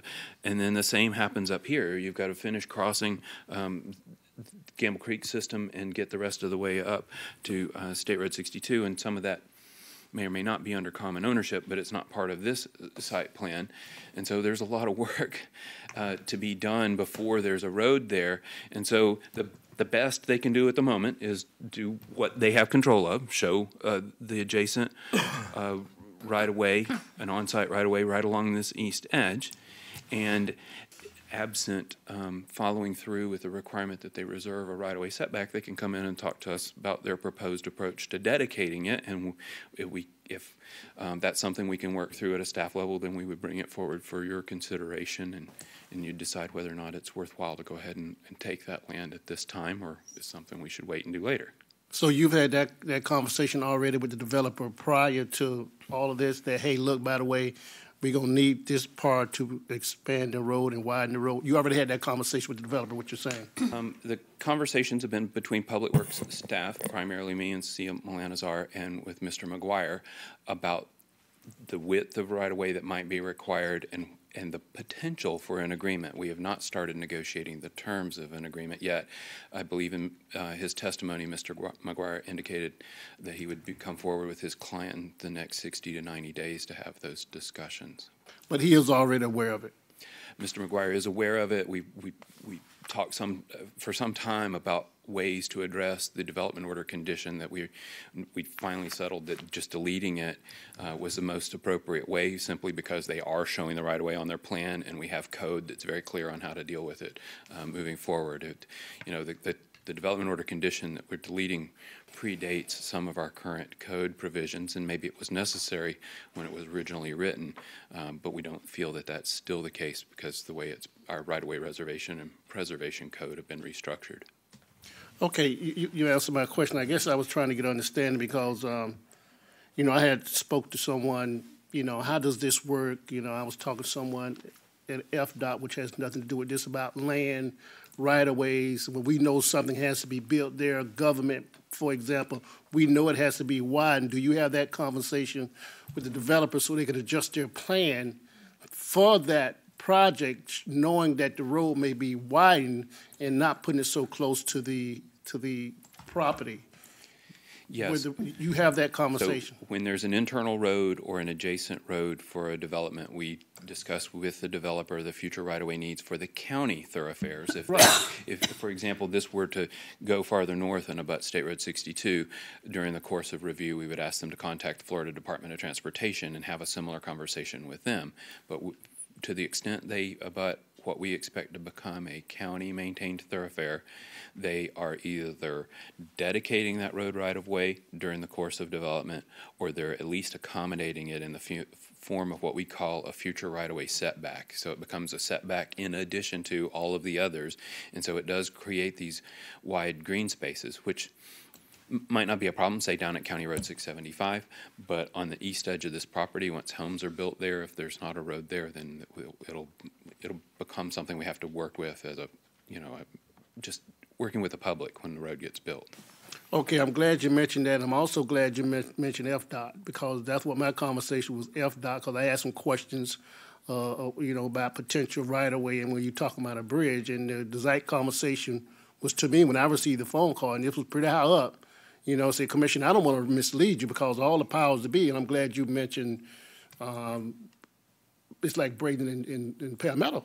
See, all the powers had to do, if it was a future location for a bridge, was just to let the people know, hey, by the way, bridge is going to be coming through here, possibility, and they could have just did something about it then. So I just want to make sure we're letting people know what our expansion of our roads may be, how wide they may be, and so we're not leaving them in the dark. And they said, well, we'd have knew that, because I drive so many different places, and I know you guys see it too. All of a sudden, the road is being widened, and the house is right there. Mm-hmm.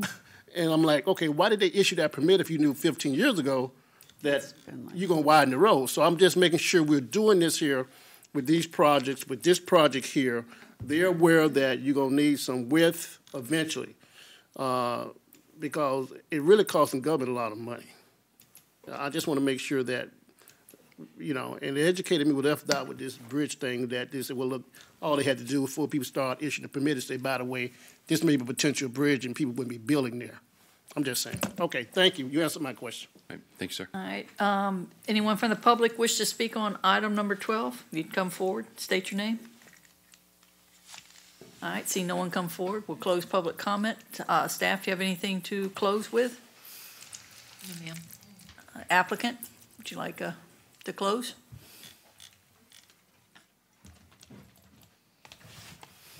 Thank you for all of your questions today. I can clarify some of the things that would go into a plat if you guys would like me to. For this project, adjacent to where the Rye Road extension would come through, we've got a 50-foot landscape buffer and a 42-foot, I'm going to call it holding space for right now, because the language is not quite right. And that's something that we know we'll continue to work with staff on. So it's been incorporated into the design of the project this entire time. It's just the language from the original zoning ordinance needed to be cleaned up. So in the plat, we show the landscape buffer as open space and a separate tract from what will then become the future right-of-way setback on a normal plat. And so that would likely be the case here. And when that homeowner purchases, they get a copy of the declaration of restrictive covenants and a copy of the notice to buyer. Like Margaret indicated, we can't force everybody to read it, but we can, educate the sales staff to provide those documents. They're required for closing. So again, we'll work with staff on that right-of-way reservation and dedication as those adjacent phases to it come online through engineering design. So we're committed to continuing to work on that. And again, this is just a modified general development plan, but we appreciate all of your questions. Thank you. Okay. What's the pleasure of the board? As chair, I can't make a motion, but as my district just say, I would have made a motion to approve. I was able to. In other words, I will move to approve the recommended motion as updated today in the update memo. I will second it. All right, we had a motion by Commissioner Benak, seconded by Commissioner Trace. All those in favor say aye. Aye. Aye. All opposed, nay. Chair votes aye, motion passes. All right. Number 13. Margaret? Yes, item number 13 is, oh, shoot, I left it. Madam Chair, for my document camera won't open up, and so I'm having to go over here, but just so you know, I don't know if anybody else is having that problem. Okay. I've turned it off and on and it still doesn't work. Okay, I'm ready, sorry. Item number 13 is Plan Amendment 1811, Ordinance 1839, which is Alprop 1 LLC, Florida International Trade Port, formerly known as Ellington Commerce Park. This is a legislative matter, and I am the planner for this case today. Todd Mathis with Benderson and Clint Cuffle with WRA are here representing the applicant. This is a request for a future land use map amendment from Res 3, which is approximately 40 acres, which is also known as Parcel 1. Let me have the document cam so you can get an idea of where we're located.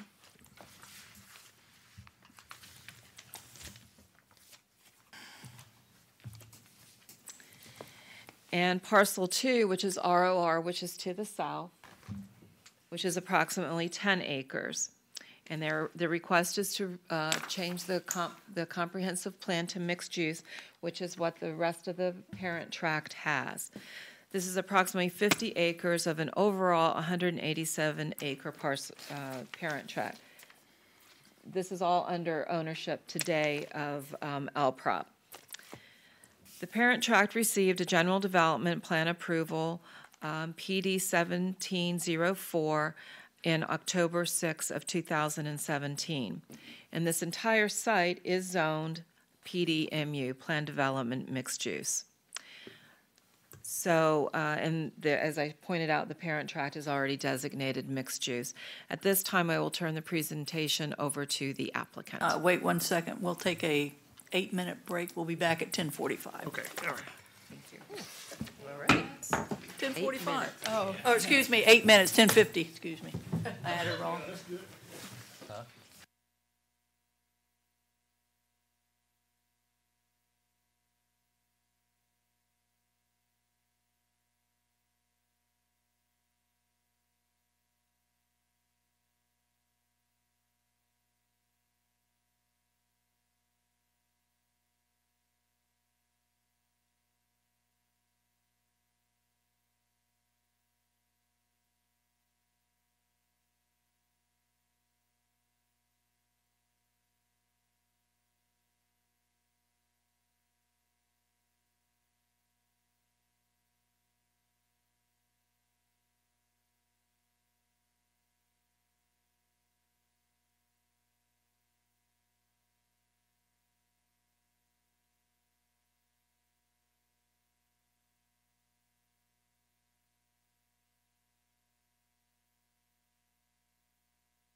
color of the roof. I saw Neil Saunders this weekend. Where? He was at, there was a.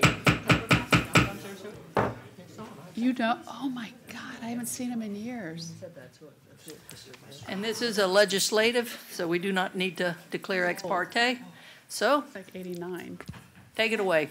Thank you, Commissioners. Wait, don't we have quasi-judicial stuff? No, it's legislative. Oh, I'm sorry, I'm sorry. I just said it's legislative, so we don't I need didn't on hear you, ex parte. sorry.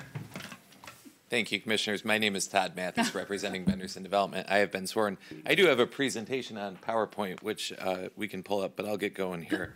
It was about a year ago when I was before you requesting approval of a 500,000 square foot general development plan for our 190-acre property at the northwest corner of 301 and I-75. Part of that request was also rezoned from PDMU, PDR, PDC, and A1 to PDMU across all of the property. And we also began working through one of those questions you guys were just addressing, which was planning for a future thoroughfare through the entirety of our property, which will ultimately connect Memphis north to Mendoza. If you could, yeah, if I could have putting it up. Okay, I thought I was losing it. Thanks. Actually, if I can do it. There we go. Following our approvals, Commissioners, we got to work. We've had an incredible response from the market. All of the first building we tilted up is leased. We also have our first lease signed on our second building, and we're currently in negotiations on another 100,000 square feet of users. Cosentino Stone, Consolidated Electric, and Lowe's Pro Services are all new employers in Manatee County, and they're all creating net new jobs in Manatee County. We're close on another new employer to Manatee County, and we're also working with one local business on what would be a major expansion and also mean net new jobs to the county. We quickly realized, Commissioners, after your approval of the project last year, that the demand for Class A industrial flex and warehouse space in the county and the resultant opportunity to capture new employers, which are really diversifying our economy, is greater than maybe we actually anticipated when we started this project. Again, the response from the market has really been just terrific. So we never stopped working on the project. Last spring, we got working with Public Works staff on an off-site sewer project that's really necessary for a lot of projects that have been before you in the northwest quadrant of the county, including our future expansion and future projects you'll see north and west of us by home builders. Silverstone, Willow Walk, Palm View Golf Course, Bayside Lake RV, all projects that will be served by this off-site sewer project that we started working on. And so that's an agreement that'll come to before you hopefully soon, so we can actually start physical work on that, but it's fully designed at this point. Our leasing group also didn't stop marketing the balance of our property to the market. And long story short, what we got was a response from a 1 million square foot user. It's someone we've been in contact for a while. It was in response to an RFP, which basically pits the Sarasota Manatee market location against Lakeland and others in Southwest Florida. And to put it as simply as possible, they love our site. They love our Class A industrial space. They like that we're sort of looking at the property as a whole in a very logistics-forward way, and the ball's in our hands. And so the first call we made was to Karen Stewart's group the week of July 4th. This user is, they're known for green initiatives. They plan to build a LEED building. And so Karen was terrific. By mid-July, we had a meeting with administration and our team, and by the end of July, we had rapid response certification, which is why we're before you requesting a comp plan amendment today and why we'll be back before you and why we sort of have a very aggressive schedule here. We have a couple objectives today. First and foremost, our objective is to work with you as a partner to secure a very significant employment and economic development opportunity. And second, we want to acknowledge that taking this step enables the Commission to hear from staff, to hear from the public, and to also gather input from state agencies, because it's the first reading on the project, so that we can keep momentum very high with this user. To put it another way, for the sake of the public who might be watching and who is at the Planning Commission, it's the second of what will hopefully be 5 public hearings during which we'll gather input and help shape the project. Also for this reason, I've arranged neighborhood meetings, so I'll be meeting with the neighbors on 29th Street that were at the Planning Commission next week on November 7th at Poppy's Place, and to the extent we have contact with other folks, we're going to keep reaching out and keep communicating about the project. I've also sat with developers who own the lands north and west of us. I hope we have opportunity to continue to sit with them to make sure that our projects are all working in concert, and we're planning this thoroughfare road, we're planning the relationships between our land uses appropriately. And today our request, if you grant it, is simply that you transmit this comp plan amendment up to the state so we can come back before you and again keep that momentum high. What our calendar would look like is that on November 14th, a representative of what Karen Stewart's group is calling Project Cadet, that's her code word. You're supposed to tell us. That's just their code word. I think you can use the code word. Yeah. Okay, with the company. Oh, okay, good, don't tell, yeah. So they'll meet with economic development staff to make final decisions about unveiling the project to the community. On December 13th, we would go to the Planning Commission with a GDP where they'll dig further into a lot of the details about the project, transportation, logistics, building plans, and we'll have a lot of specifics at that general development plan hearing, maybe more so than we normally would in a circumstance because we have a very specific user footprint here. 5 days later, we would be back in front of you for the second reading of the comp plan amendment, and on January 10th, we would be back before you with the general development plan so that you could make a decision whether, in a land use case, we've met our burden with respect to how that use is going to relate to our neighbors. So I do want to focus a little bit on the specifics of our application. Again, this is the schedule, and Margaret covered it a bit. Our request today affects 50 acres of our 187-acre site. The entire property has a PDMU designation, but the 40-acre tract on the north has a future land use designation still remaining on it of Res 3, and the 10 acres south of that is ROR. And so I think the question before you today is whether you'd like to have more input from state agencies to make that future compatibility decision to change all of this land to mixed use.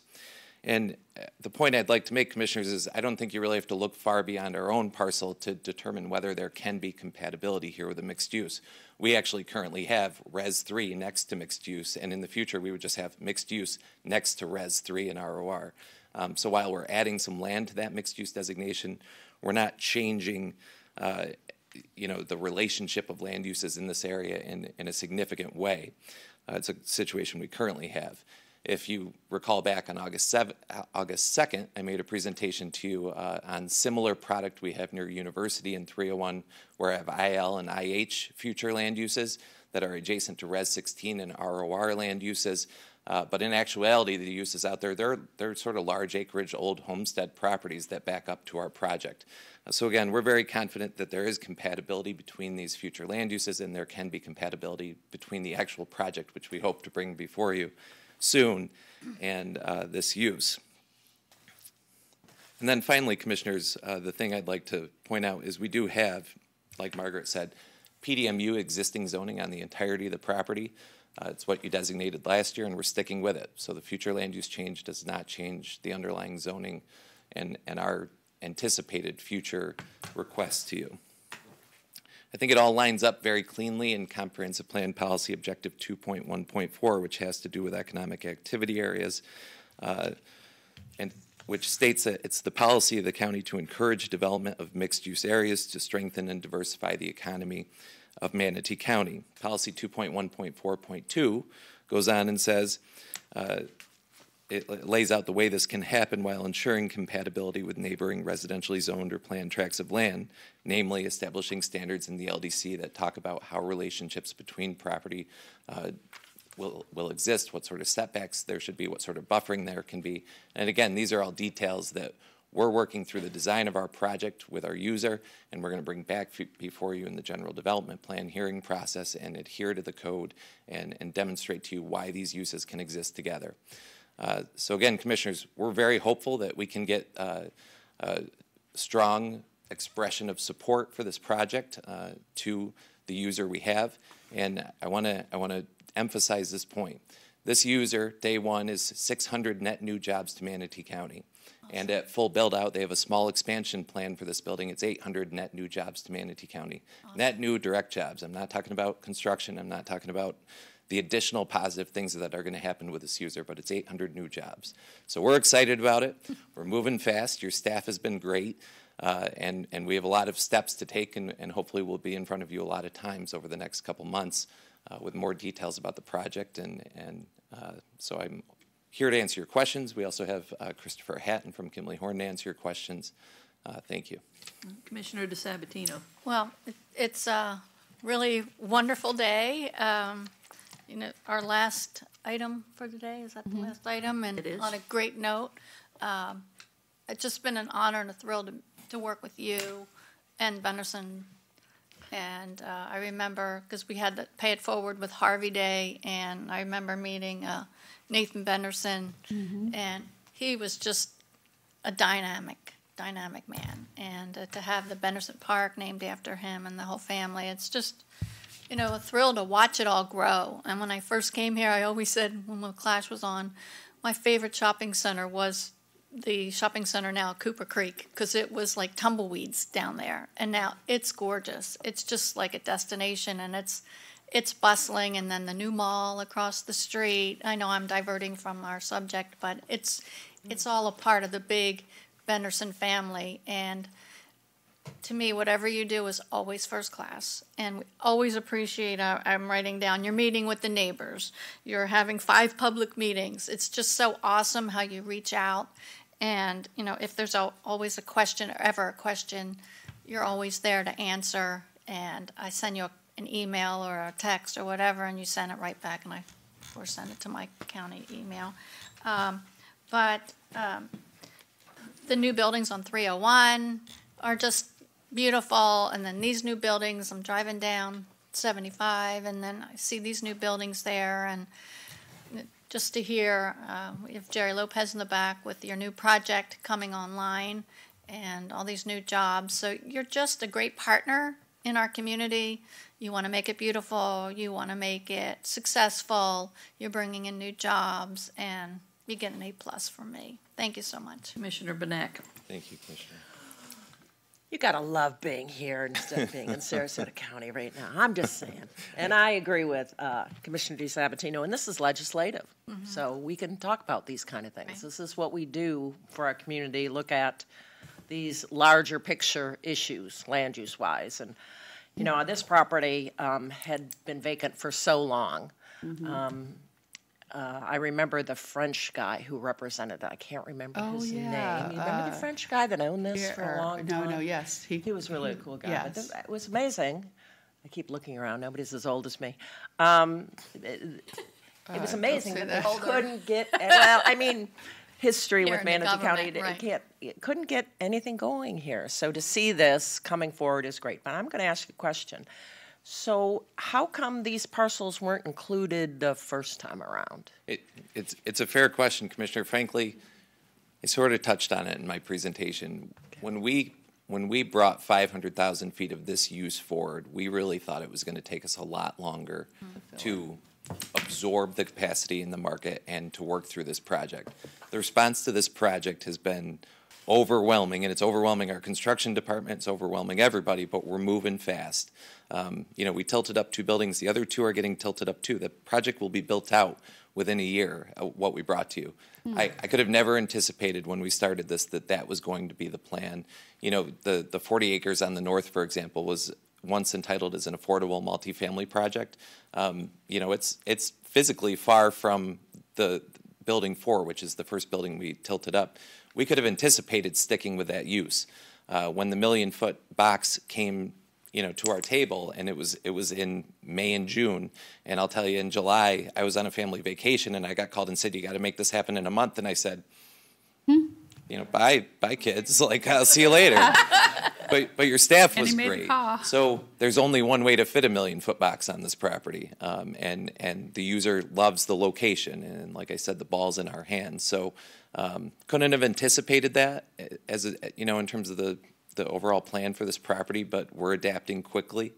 We think it fits the land use, and you know, John Barnett said to us when we brought this in, we brought in the 1 million feet originally, and he said, "Todd, you got to fill in the gaps here between that and this," and we actually ended up bringing to you a complete application for complete build out of the property. Because we were so focused on that single user. So we've also added to this, to the GDP, which hopefully you'll see the remainder of what this project will look like, complete build out of our property. All right, and you are accommodating the road extension as part of this GDP. We'll see that road connection because we know that, the alignment of that road. And I don't know if you have something that shows the alignment, or maybe if staff does when they get there, it shows the alignment of that road. I mean, that's been an issue for a long time too, recognizing there's, a lot of growth going on in this quadrant of the county. So providing that road, I know, has been of concern to some of the folks in the area. We are accommodating the future road alignment, so we have a 100-foot right-of-way with actually an extra 20 feet set aside through our entire property, so 120-foot right-of-way. That's what the comp plan wants right now, is 120 feet. When we worked through the design, we're building a 100-foot section, but we've got that additional 20 set aside. And we, like I said, we met with some of the landowners on the north side of us that have assembled a lot of that property and are a key component of keeping that road going. They've been tremendous. I mean, they had some ideas and plans, and they've moved where they will connect to our project because of the footprint of that building. So, yes, we're accommodating it through our property, and we've worked on alignment and coordination with the land that's available north of us.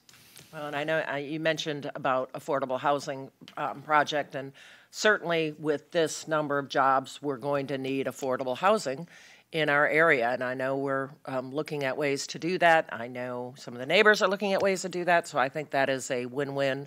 We just need to be sensitive, so I'm really kind of glad that we're fast-tracking this. It's not always that we get to see a GDP before we get to the adoption phase, and I understand that there'll be some sort of conditional in there, if I understood this correctly.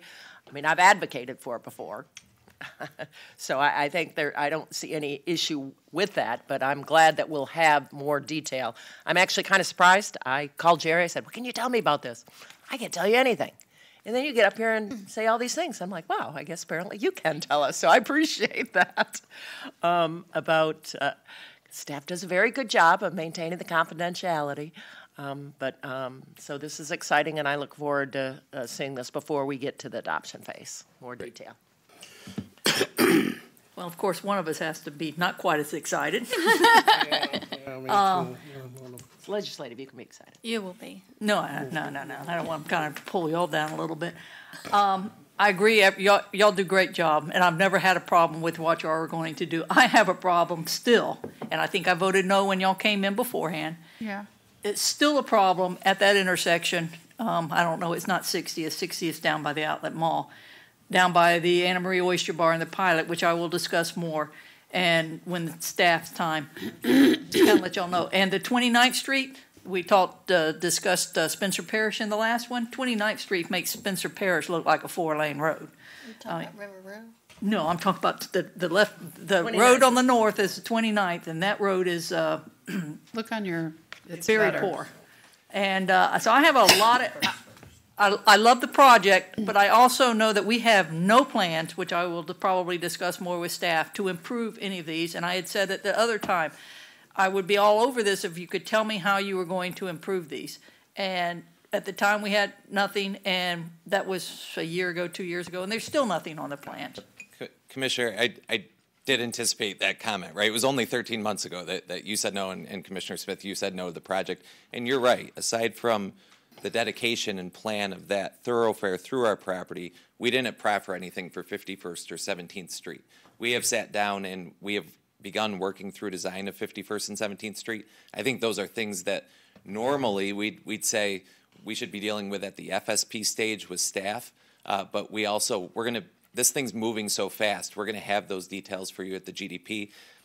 You know, we've laid it out, we've shared it with staff in a preliminary way, we've surveyed the road, we know it has to get fixed, and we're looking at 29th Street. So, you know, I hope you'll grant us the credit of today, which is the transmittal hearing, which, you know, you're going to get input from other state agencies. You're going to get a lot of input on the comp plan amendment, so that when we come back to you, we'll come to the Planning Commission first, and then we'll be back to you twice. You'll get to see specifically what our plans are for the road, knowing that it's not just us either. There's a lot of other development going on around us. But all of that said, I did drag Christopher Hatton down here, and I would like him to kind of address at this level, the comp plan transportation analysis he provided, knowing that it also leads to a more specific analysis and operational analysis. I will listen to him, but just to let you know, I drive this all the time. I mean, all the time. And the other morning I cut these back roads, got off 301, there was a wreck, and so tried to get on the 17th, and there were 32 semis in that row trying to get out of that wherever end of there. And it's dysfunctional now. Mm-hmm. And, like I said, I would love to see if someone could tell me how we're going to fix it, even though it might be in the future, but I've just never heard anyone even have an idea how to fix it. Again, all right. Good morning. Christopher Hatton with Kimley Horn and Associates. I'm a registered professional engineer focusing on transportation. I agree with you. Right now, as it exists, it's certainly dysfunctional, and there is a plan, kind of as Todd spoke. We are moving forward. The comp plan, just to kind of address why we're here, obviously the comp plan level analysis that looked at it with the existing future land use and then the proposed, we have obviously evaluated. That's from a higher level. And certainly we've worked with staff on that. We've got approval, but what I know you're focused on, and I think we need to, and we're doing this quickly, certainly, as we've already talked about with the WRA, we've already put together some design concepts for 51st Avenue in terms of how it intersects with 301, in terms of ultimately our entrance up at 17. So preliminarily, we've shared these with the county. We have a plan actually in the next week or so to actually meet with the county on some of the specific questions they have.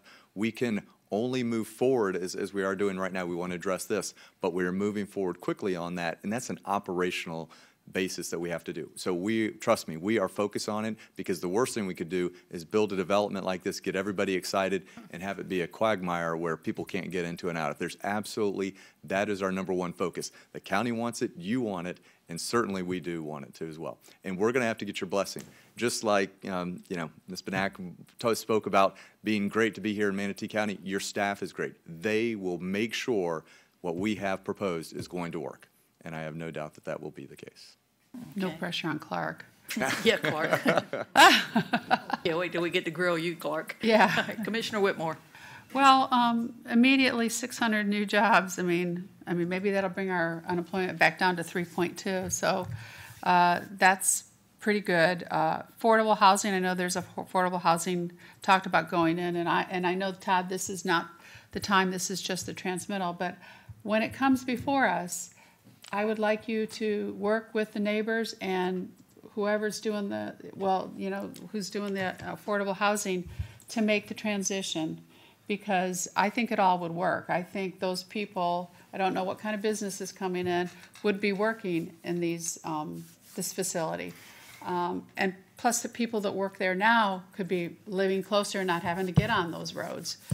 So when it comes before us again, I'm really going to focus on that, and there's got to be a marriage between. Now, I've seen your other projects, and they're so passive, the industrial parks. I mean, on 301, it's nice, smooth, clean. It's not like what we used to see. You cleaned up the back of it when we got rid of some of the dead wetlands that had never been able to regenerate recently off of 301. I mean, you're doing a good job. It's just I really, when it comes before, not on this, I support this. But when the other comes before us, I'm really going to ask you to work with the neighbors. And if this other affordable housing project goes through, I really want them to be compatible or to be able to live together in harmony. And I'm not that passionate about certain things, but I think this affordable housing thing, that if it does happen, would be great for your project. So, and the neighbors, and keep them off the roads. So. We agree, Commissioner, and our door is open. I think, Mr. Gabati's here and is going to provide some public comment. He knows he can certainly make contact with the Bendersons. Their door is open. And I think we can work well together. I'm also very, very focused on my neighbors on 29th Street. These are folks who have lived there for a long time. Right. Sammy's our farmer neighbor who accesses his property across ours.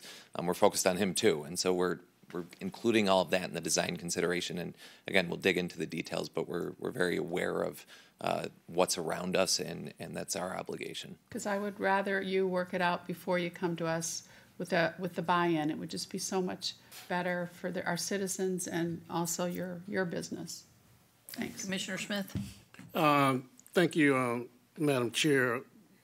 You know, I wish you would have worked this out before you came before us this morning. This is my last commission meeting, but, you know, it's very successful for the jobs and everything, but I think the success is going to be the downfall. I know I was in Orlando, and one of the biggest issues they were saying with the development there that they didn't plan for is that the business is so successful, they got traffic problems that they've been addressing for over 25 years. Certainly, I've been down there, and I don't know how in the world Pilot and Oyster Bar are going to remain open, to be honest with you. I've been down there 2 or 3 times where it's so dangerous. And with the interest to the new development that you have now has made it more dangerous with semi and tractor trailers where you can't even get into those businesses certain times of the day. And no one is stopping for anything. I mentioned it to staff. It's just driving in and out. And so I think it's a great project that you have, but unless I hear something about infrastructure and roads and hearing it now and waiting till we vote and then come back, I done been here 4 years. That don't work with this government, what I've seen. We talk about the mall. The mall is beautiful, but I know we had to do some major stuff from Tallahassee to get some stuff done with the traffic problem we had there. This is a trap. We're finna create another 64 right here north of the river. We got elderly right down the road, and I stated this 13 months ago, so I don't know why we haven't had a plan on dates on how we're going to do the roads, who's going to do what. With it being so successful, you're expanding your horizon with business and jobs opportunity, why the private sector has not gotten with government and say, we need to do some of these roads now versus later. And I don't have that plan. I just don't see it. It makes no sense now. That's the route that mostly everyone took going to the mall. And I said it 13 months ago. They go on that back road, go right to the light and go. Now we got so much congestion there, the width of the road, the lack of turn lanes, affordable housing is coming, that it's going to turn into a nightmare. It's already one. It's going to get worse. I support what you're doing, but I haven't seen anyone saying that we're going to improve the road structures, the turn lanes, where the new entrance is going to be at. It's going to be 6 months, 2 months. What I'm hearing, vote for it now. We'll send it down the road, and then we'll get with staff. Well, I mean, I don't see how that worked out. And we got people hollering and screaming about, and some of them been here 3 years, and they already hollering and screaming about traffic and why did you do this and that. Some of the same people who benefited from it are the same people complaining now, but guess what? They're going to catch up with you to the voting polls. It makes no difference now. And that's what I'm seeing every day. So I support what you're doing. I don't know how I can support this. It's going to get worse. So your presentation was so good, and it's going to be so successful that it's going to create more problems. Commissioner, I want to take one more shot at it with you because it's the only time I'm going to get to make it, right? So just backing up at the comp plan level in terms of the future land uses we're changing, the ROR parcel was part of a prior entitlement that had more than 500,000 feet of retail shopping center and other things planned. And so all we're doing is shifting from one future land use to another, but the zoning's not changing. And all we're asking for today is the transmittal, which is going to come back with state agency comments, including DOT. All of that said, we get it. And I haven't asked my consultants to say, find me a way out of making improvements here. What we're doing is making a real intersection at 17th Street and our entrance. What we're doing is widening and improving 51st as much as can possibly be done. And so it's not fair to your own staff because we spent some time figuring out concepts and putting it in front of them so we can start talking about it and designing it. But we're going to have those before we have any entitlements to do any development. This isn't an entitlement to do anything except a request for a future land use change. And so, you know, we accept that. We accept that the state agencies are going to come back with comments and opinions. Everyone's going to have input. Your staff, through the GDP and FSP, because we're also working on civil construction plans, knowing how close we are with this user and their schedule. We're going to have all of that before we're ever allowed to start. And so I hear what you're saying, and you're right. You voted no, and you took the position about traffic there, and I've been there a lot over the past year, And there's an operational problem, and we're going to improve 51st Street. We're going to create a real intersection. We're building a 100-foot wide thoroughfare right-of-way that's been on your plans for a long time. That's a north-south road. And you mentioned, university and the mall and other things. Yeah. Building those north-south roads and east-west roads timely, those are critical to improve transportation operations throughout this county. It's the conversation you were just having. We're bringing this road through. So we really felt starting the project, we were building these buildings on spec because we knew there was a demand out there. We didn't know how great it was. And we do want to be a success, and we can't be successful with these businesses, and we're taking all the risk here. It's all our risk. It's huge financial risk. We can't be successful with logistics businesses unless their logistics are going to work. So that's why we're going to improve these roads. You mentioned about meetings. You're talking about having the meetings to Poppies or Poppies. People pronounce it different. With the residents, I probably have it wrong. Have you talked to the owners right there, Oyster Bar, and the owners of the Waffle House right there? Have you been working with them, what you're talking about doing, informing them what's going on? We have, and we are going to continue to, Commissioner. And you having the meeting down to, why you didn't have it at Oyster Bar, right there where it's affected? Poppies. The Poppies don't have any traffic problem. In our minds, it was. I'm just saying it's closer. In our minds, it was a convenient spot for the folks on 29th Street. There were a few neighbors here at the Planning Commission meeting. Mm-hmm. Getting people out, sometimes people are opposed to projects. Getting people out who have day jobs, right, and they're in and out, and it's tough. And so we're trying to make it convenient. Well, Simple as that. Yeah, and I understand that. So my last question is, when you talk about all this, but I'm still saying that the state had to come in by them all and take action. So your road structure, what you're saying, you have everything planned. You're going to work with staff, what you're saying, after you get this done, and you're going to lay out what you're going to do for its entrances and everything. That's what you're saying. I'm saying I'm going to do that, but I'm saying today's not done with anything. I mean, today's a transmittal hearing. There's 2 more hearings before the county commission, and we know staff is going to have input on that design. They've seen it preliminarily. And we got to work through the specifics of that. Okay, I'm just debating whether I'll allow my protege to make that decision on what this here. I would like for it to come back, to be honest. Okay, But Commissioner Johnson? Yeah, Todd, maybe trying to sum up here a little bit. I think, we know Henderson, we know your reputation's fabulous. The stuff you've done both in Sarasota and here is great. I think in hearing the comments here today, that we definitely, should move this forward and get it transmitted. So we're going to have an opportunity to take a look at your specific plans when you come back. I know, speaking for myself, when it comes back, I think, as Commissioner Trace says, that intersection, that road, I again, personally would like to see that come back as a Nordstrom's, not a Sears. Because I think that's a really critical intersection there. Yeah. And likewise, I think, given the size of the project and how it's taken off, which is fabulous, I think it's important to work with your neighbor to the west. And we know his product and his plan for some affordable housing in there, which we desperately need here in Manatee County. Amen. So I would, really encourage you as much as I can to try to, do whatever's necessary there. I know within reason, but and sometimes that doesn't work out. But, that would be just such a win-win situation for you and for us in the county.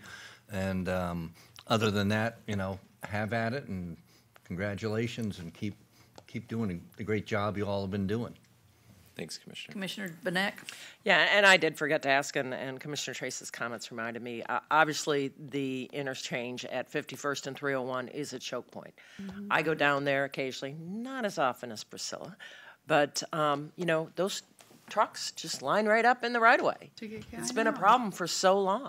I mean, DOT needs to do something about that. The right-of-way is not a truck stop. Right. And that's what it gets used for, because that pilot is just too small to be a truck stop, but it's a truck stop. And so everybody parks anywhere they can on the right-of-way. And that's been going on long before any of this project was even envisioned. So somebody needs to clean that up. Are you meeting with DOT? You had mentioned our staff, but obviously this interchange is under design now for major changes. Have you met with DOT to discuss some of those changes, what they're doing? I know that SIA's group has met and is working through that, and we provided some input in advance of those meetings. Okay. Well, you may want to talk with them, or just make sure that you've got their design plan, because I know that they're in the, okay. Mr. Hatton is waiving the plan, so he, and I was going to ask him, but Todd, you're still standing there, so unless he had something else he wanted to say, but presumably you will be meeting with them as you would look at this interchange, because it's been a problem, and I know the county has looked at alternatives. One time we looked at, bridging that lake, extending through there, extending through that mobile home community. There's been a lot of things looked at over the years to try to fix that. So when staff, I assume staff's going to do a little bit of a presentation, if they would just show the alignment for the road where it's going to go when you do your presentation, I'd like to see that. Okay? Thank you. Margaret, do you have anything, or you just want to go straight to Clark? Sorry, Clark. Clark. No pressure. Yes, I'm thinking that's a good idea. Go straight to Clark. All right, Clark.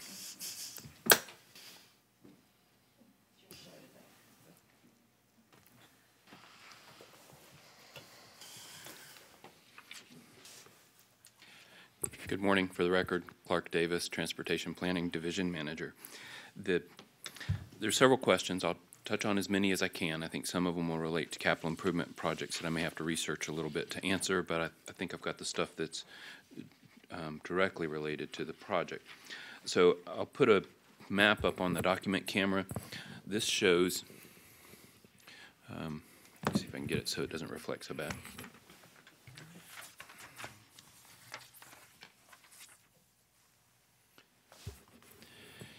In here, there's two different line colors. The yellow are the adopted thoroughfares and their current alignments. If they could zoom back a little bit so we get most of the page. I know it's a large sheet and it's hard to... Zoom out. Zoom out. Okay.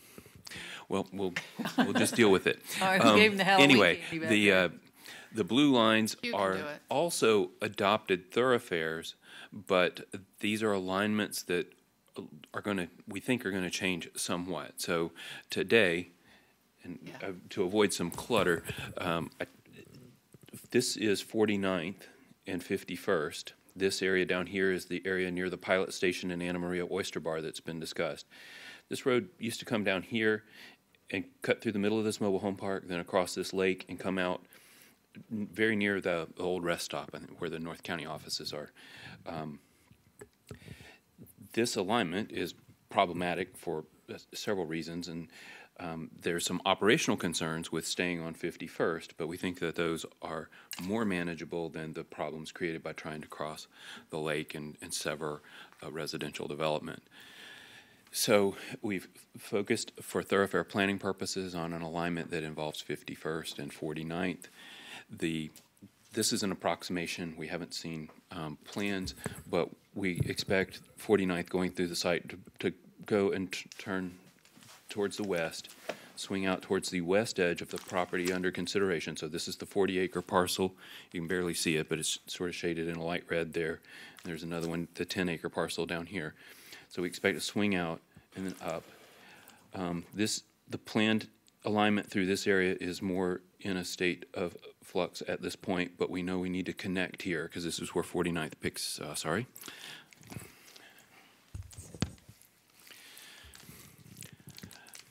So this is 29th. From 29th to Mendoza, 37th is the area where we need to work some more with the property owners to establish an alignment. The alignment's fairly well set from here, at least some distance to the north. If you know the developments in the area, this is Willow Hammock and Willow Walk on the north side of Mendoza Road. So what you've got is a road network that in part exists. 17th is there, 29th is built, but although it's designated as a collector on the thoroughfare map, it is basically a local road, a driveway to some developments. It is narrow, as Commissioner Trace pointed out. In some places, it's very narrow. And then Mendoza is fairly well used. For planned improvements in the area, the county has a programmed intersection improvement to signalize and add turn lanes at Mendoza and Ellington Gillette. This is the intersection that seems to be coming busy the fastest. We currently do not have programmed improvements for 29th or its intersection with Ellington Gillette, and I don't think we've got any for 17th.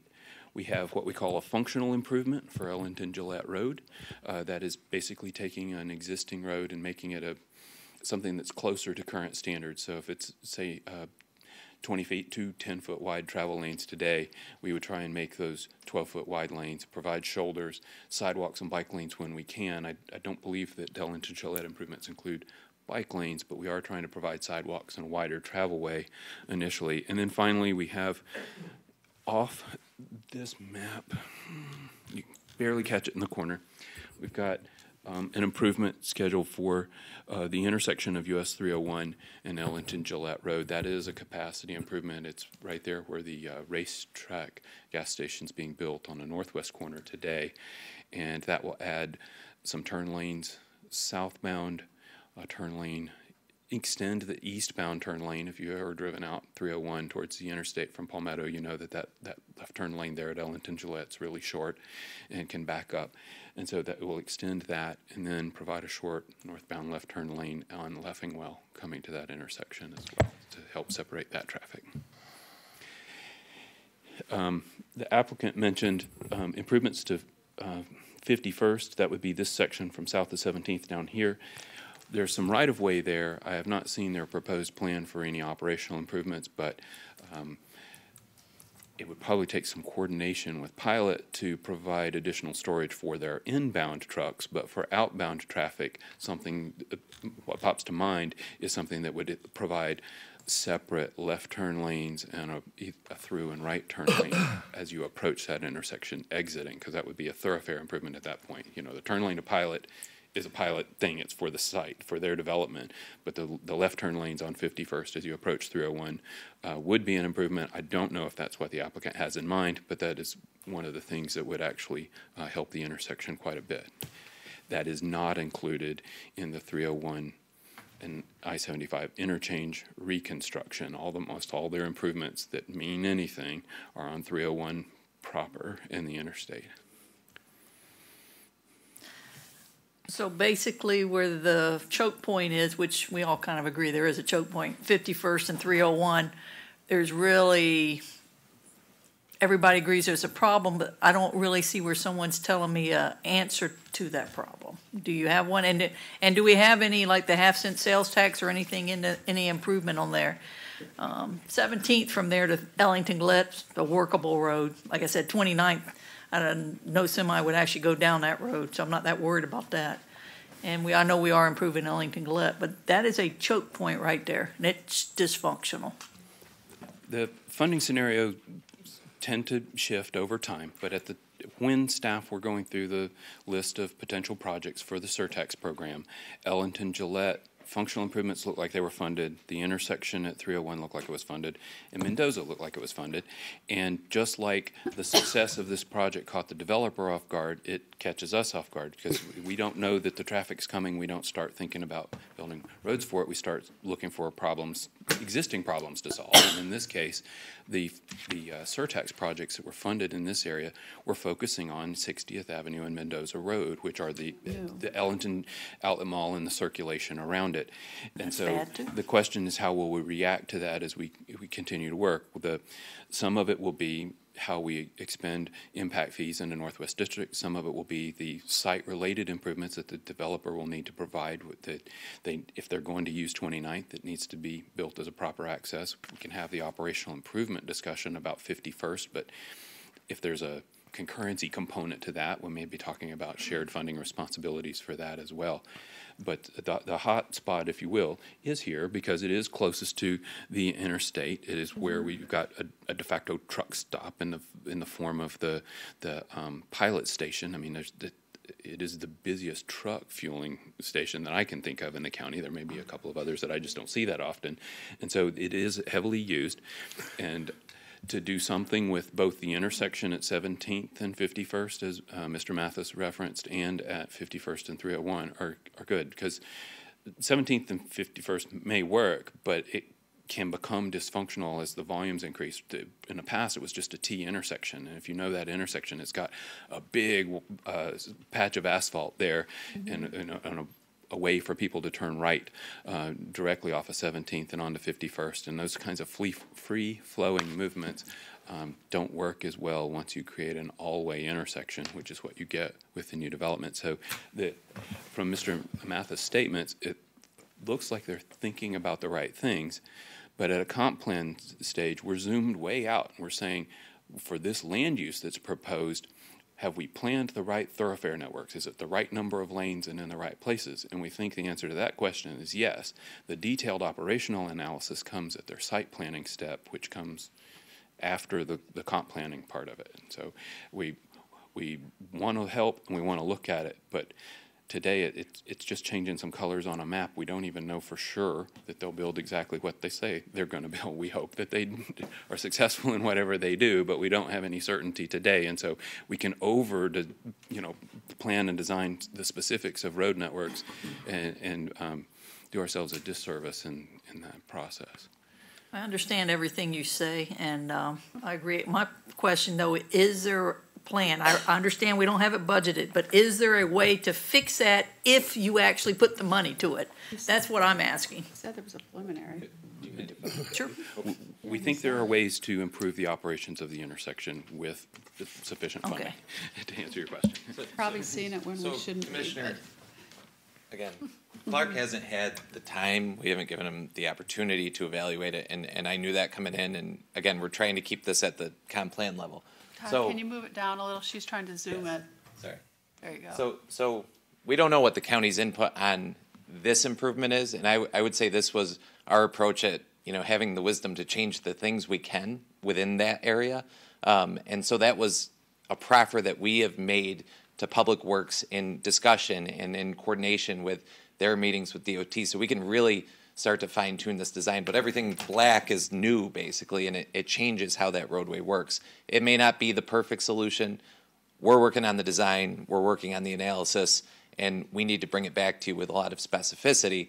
But it is there, and we have shared it, and I know Clark hasn't seen it, but we're trying to get to a point where between DOT and the operations guys in Public Works, we're all on the same page about what this should be, because it affects everybody. It affects us. It affects future development around us. There's a lot of, I hear what you're saying, but there's a lot of entitled and being amended development around us too. And so we know it affects everybody, just like the road alignment. So we're working through this, and we are going to be there in time for you to evaluate it at a GDP stage. So this was our first idea that we presented. It may change, but that it's a very different roadway than exists today. All right, Commissioner Benak.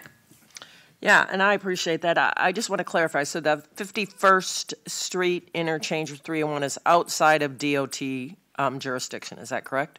Correct. Okay. Well, I shouldn't. Maybe I need clear. 51st Street and 301, they control the signals, I believe. I don't know if someone wants to. Clark, you want to answer that? I think it's outside of the limited access right-of-way line, but they control. Here. The 51st connects to 301 outside the limited access for the interchange, or we couldn't have the access because that's what the limited access means. Right. But it is still a U.S. highway, so it is still state road right-of-way. But once you get outside the width of 301 right-of-way, all of 51st north of there is a county road. So the right-of-way kind of runs together there, and before we do a project, we'll have to go in and make sure we've established all of those boundaries correctly. But for the most part, the county controls the configuration of 51st north of 301. There would be a step where we would have to engage FDOT regarding essentially an altered connection to 301 where it directly connects. So if they've already had some conversations with Florida Department of Transportation, conceptually it is an appropriate step because it will be necessary ultimately to pull off the project.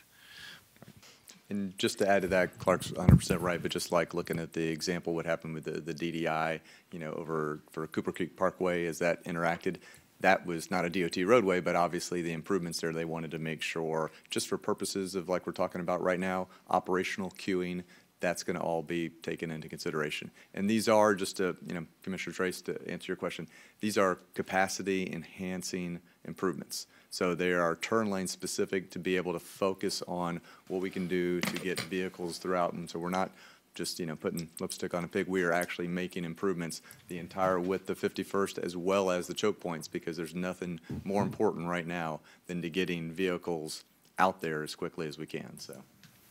Well, and I'm glad you brought that up, because capacity improvements are often required when you're adding 1 million square feet of development, and that's what we're talking about. I mean, we're talking about a significant increase in development, which is okay. It's all good. But I think you get paid a lot of impact fees when you do that. So I don't like your talk about sales tax. I think these should be impact fee I have no problem with that. He doesn't care as long as he gets paid. I just wanted to challenge you just for the fun. Wherever we can get the money. Yeah, I mean, I presume there's no waiver of any impact fees here. I mean, you're going to be paying impact fees on all of this new development, correct? That's right, Commissioners. Has anyone done any calculation of approximately how many impact fees might be generated by development, existing and proposed? I've looked at it a few different ways, and it depends on, as components of this have office, the impact fees increase significantly. And so when the tenant comes forward, our understanding is they're not going to be asking for anything especially in terms of impact fees. So we're going to make that big economic presentation to you. I'd like to make it with them. Okay. But yeah, we're both swimming in impact fees because we're building expensive roadway. This is challenging dirt. I mean, you brought up the prior owners. It's always been challenging dirt out here, and there's a lot of constraints. But we're doing a lot here and bringing a lot to this quadrant of the county. Okay. Well, and I do look forward to hearing about how this can be fixed. But, today it's dangerous. I've come out of that Anna Maria Oyster Bar when it's dark. The roadway is not well lit.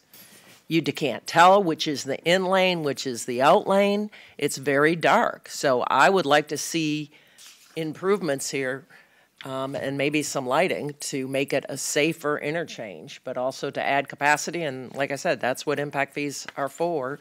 So I hope we will look at those. And, I don't think we should be surprised by the development. When we change something to mixed use, pretty much know we're going to get fairly intensive development. So I hope that we're planning for that as we move forward. And, we do need to sometimes move projects up because things are happening, and I hope we can do that on this road section. So I'll be looking forward to hearing more about that when we get to that part of it. Commissioner Smith? Yes, Madam Chair. Boy, you're good. I see why Mr. Benson hired you. You're really good. I will hire you, too. I think you've always voted against us, so we'll see if I'm good today. Did you hear that? Really?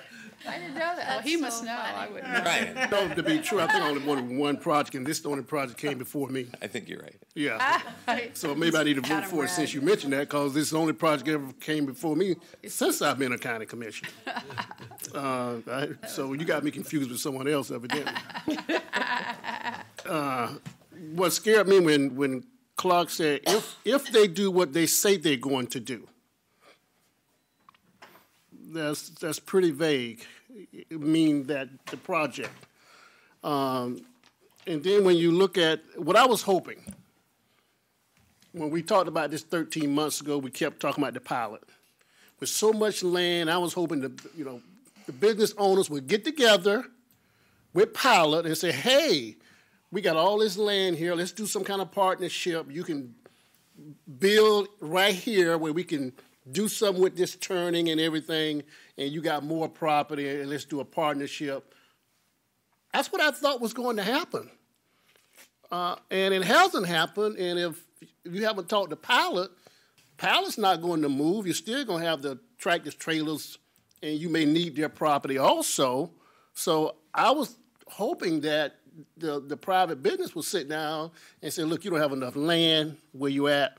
It's a problem for us. We're booming. We're expanding. It has accelerated.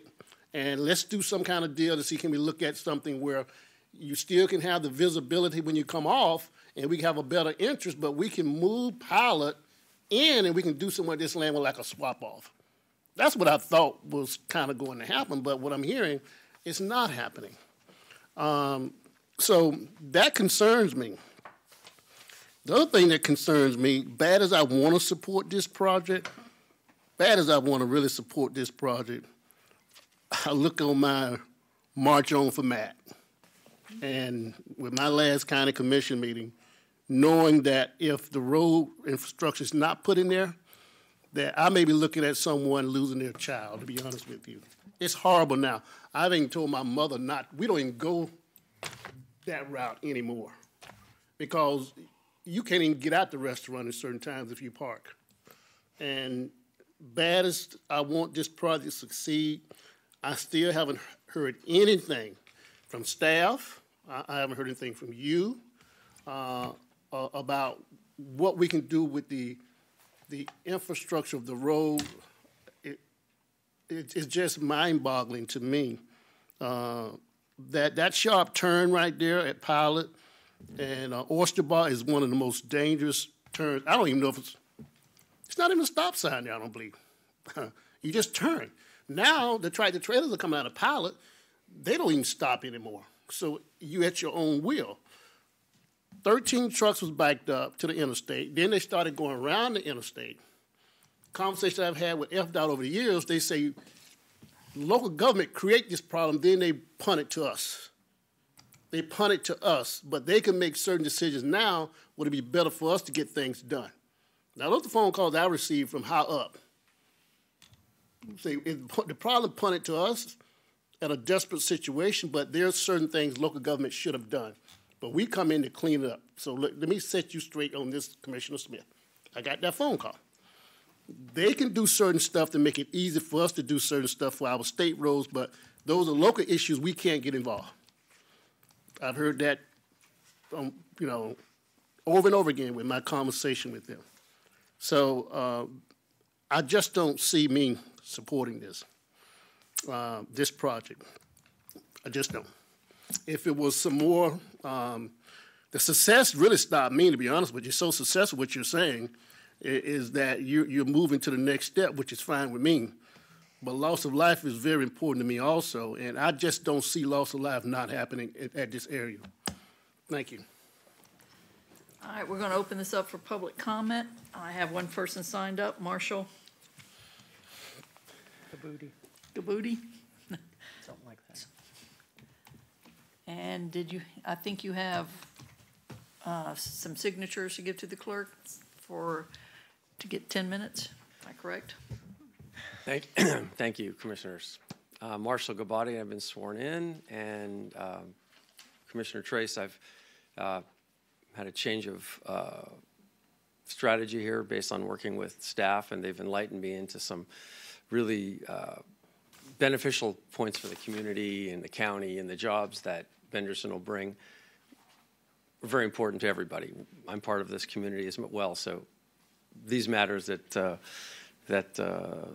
your staff has brought up are very important and have swayed us to a degree that we're very happy with the consideration of what Benderson's proposal is, and we will be revising our GDP in the future, and we hope that working together to have something that will work with both projects really is the most important thing. And I think as you've mentioned, Commissioner Whitmore and Johnson and Trace, that the compatibility and the ability for us to work together is something that with staff and with Benderson that we will be able to do that. And we're very excited about that. So we will be supporting this, and we will look forward to our GDP coming up and working with you to create some further success with staff. Commissioner Smith, thank you very much for all your service. It's very much appreciated, and wish you the best of luck in the future. Thank you very much. I'm glad what you just said, too. They reached out to you. I just wish they'd reached out to Pilot. I appreciate what you're saying. Thank you, everybody. Appreciate your time. Thank you very much. Anyone else from the public wish to speak on item number 13? If not, we'll close public comment. Does the Commissioner Whitmore? Just real quick, Marshall, thank you. And Todd, if you want to buy one of his places on Cortez, it comes with a Tesla, so it's all green. It runs by Tesla batteries. So Marshall's a little bit out of the box, which is kind of something that we've all looked forward to come to the county because market's changing. So if you all can work together and play together in Sandbox, that's great. So that made me feel 100% better, and hopefully you guys will keep the dialogue with the neighbors as well as the housing. Thank you. Margaret, do you have anything for staff? Anything in closing? No, just that we recommend transmittal of the plan amendment request and to kind of give you an update of when this will be coming back before you. It is anticipated that the plan adoption hearing will be 12/18, December 18th, which is a Tuesday meeting.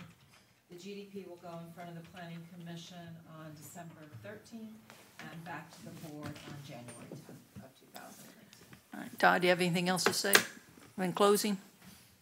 I can't help it. I'm going to give it one more shot with you. With Charles? One more shot. Come on, Charles. Give him credit. Marshall's on track. The improvements we were showing, and again, your staff hasn't evaluated it. We were showing northbound on 51st, 2 through lanes. You don't have 2 through lanes. We were showing a real intersection, so you can't make that free flow right, and you don't have that big gap in the hatch and everything at 51st and what's the entrance to our project. And we were showing a lot of capacity improvement at the intersection of 301 and 51st, which also would require signalization improvements to the signal that's out there. All that said, we know we need input on design, and all that said, if you voted yes today, and yes today for this project and the 600, 800 jobs, which I know you're supportive of. Yeah, I'm very supportive. I'm pro-business. What it gets us is it gets us input from state agencies, including DOT. And so you told us to go to pilot. We did reach out to them. We didn't make a lot of headway, and sometimes it's tougher with some people than others. Marshall's been tough, but he's a great project. We were here in January doing an NOPC on Cooper Creek, and he had his project. I thought it was the coolest thing, and we started talking about it elsewhere in the state. We hadn't met each other yet. And so we're going to keep working on it and keep working with our neighbors. There's nothing more important than the functional logistics of transportation to these users. So we know it's important, and your vote would be a vote to get more comments on this project from state agencies and others involved. So we hope you can support it. Okay, I'm actually on the board. Actually, I will support it, but with the understanding that I'm expecting something, a plan to come back on that 51st and 301. Understood, Commissioner. I think that's a no-brainer. Commissioner Johnson? Yes, I'd like to move to transmit Plan Amendment PA-18-11, Ordinance 18-39, as recommended by the Planning Commission. Second. All right, Commissioner Smith? Madam Chair, based on the neighbor coming forward saying he's going to work with them and they've had communication, and based on Todd said he did reach out to pilot concerning this issue. Todd, I hope I don't live to regret this. I'm going to support it, and I do understand You'll be at the ribbon cutting. what you're saying, and with me understanding that the powers to be in Tallahassee is getting ready to change. Mm-hmm. So you will hear from me again. Okay. All right, we have a motion. Leave it at that. We have a motion on the board made by Commissioner Johnson, seconded by Commissioner Benak. All in favor, say aye. Aye. All opposed, nay. Chair votes aye, motion You are passes. kidding. Yay. Commissioners, appreciate it very much. Keep the rubber to the road now. Randy will make you. Clerk, I believe we covered everything today that we were supposed to. All right. All right, Commissioner comments. Carol? Yeah, I had it and I wrote it down and I don't know where it is, so forget it. It was something about transportation or land use. I was trying to keep it on track. So. Commissioner Johnson? No, I'm fine. Commissioner Benak? Yeah, I just have one issue that I want to bring up. I mentioned it before. I have had a gentleman come to me who lives, I think, in Robbins District, lives in Soleil, and he's very concerned about the fact that their development does not have, for each individual house, they don't have access to anything but potable water for irrigation. Oh. And Soleil was built very recently. I know, because I used to ride my bike through there, and I can't now, because they gated it. And I thought, well, that's strange. I thought all development has to have non-potable water. That was kind of my recollection of back when I was doing development approvals. And then I found out, no, it's been interpreted to only apply to common areas. And I thought, well, I don't think that was the intent of what the language says, so that's why I brought it up. And I said, I'm going to bring it up here.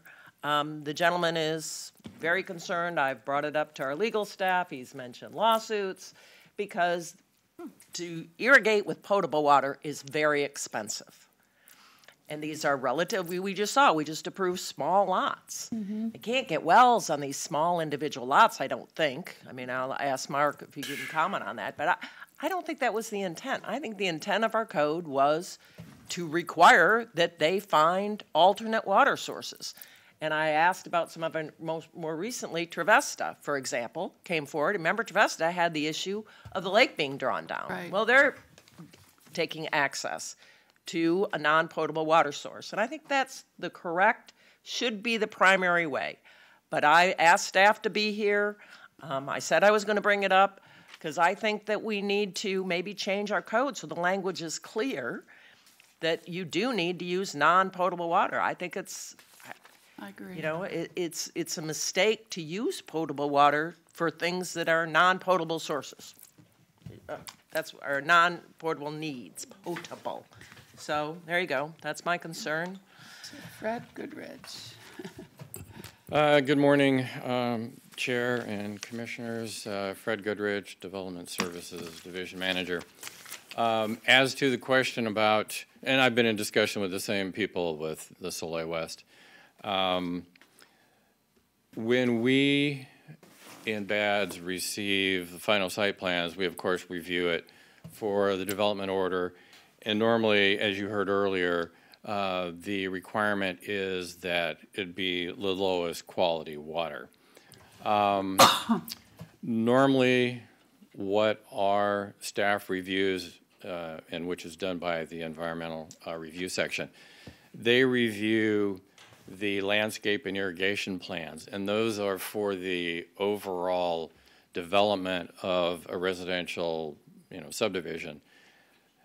They don't, under code, cover individual lots. We don't, determine what the landscaping is going to be and what the irrigation is going to be. That's normally provided by the developer.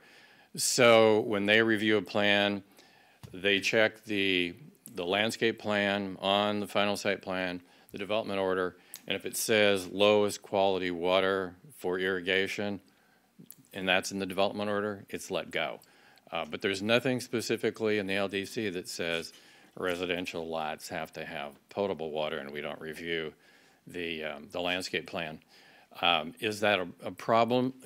Evidently, yes, I think that's probably a problem, but we need to Change the code. make, changes to the code to specify exactly what we're looking at.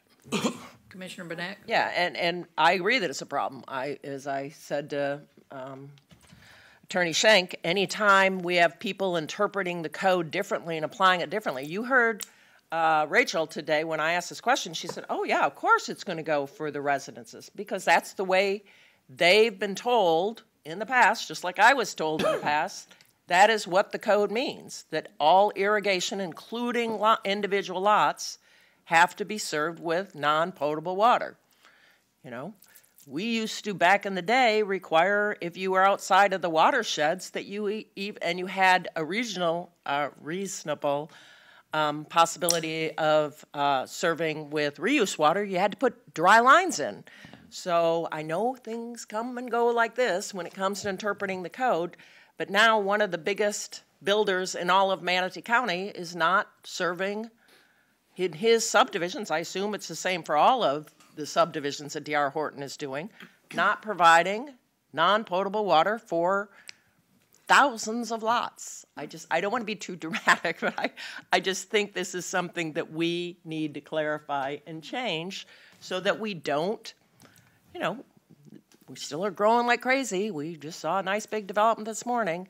If we continue this path, I think we need to clarify it. And I guess that's what I'm asking for is clarifying language in the code so it isn't interpreted this way anymore. Is that something we need to vote on now or have it in a workshop to get it in? Yeah, in a workshop. Chairman, I was going to suggest a work session because there's section of the county code, there's multiple departments involved, so we can flesh out what direction we want to go in. Let's do a motion. Mr. Barnott? Well, I'll tell you why else I brought this up. Code's clear. The planning director makes the interpretation of the land development code. But if there needs to be an appeal, it comes to the Board of County Commissioners. The neighbor is asking me, as the board, to make a decision on this, even though it's already built. I said, I can't do that. It's past the time when the site plan was approved. It's past the time when it was built. But I just, I understand a work session. I mean, look at the code amendments we have. It takes years for code amendments. So I would be asking that maybe we do an interpretation from now on that what the code says is that you have to have non-potable water for development. Right. I think that's what the intent is. We have to be careful with the board directing interpretations. We have what to I follow the should correct do. process. Yeah. I reviewed the code section 701.7 irrigation. It speaks only to the common areas in landscape plan. Doesn't I say couldn't that. conclude that staff was violating the code. It doesn't And say common area anywhere in that language, Sarah. Well, there are a number of different departments involved in the irrigation plan situation that I've spoken with briefly.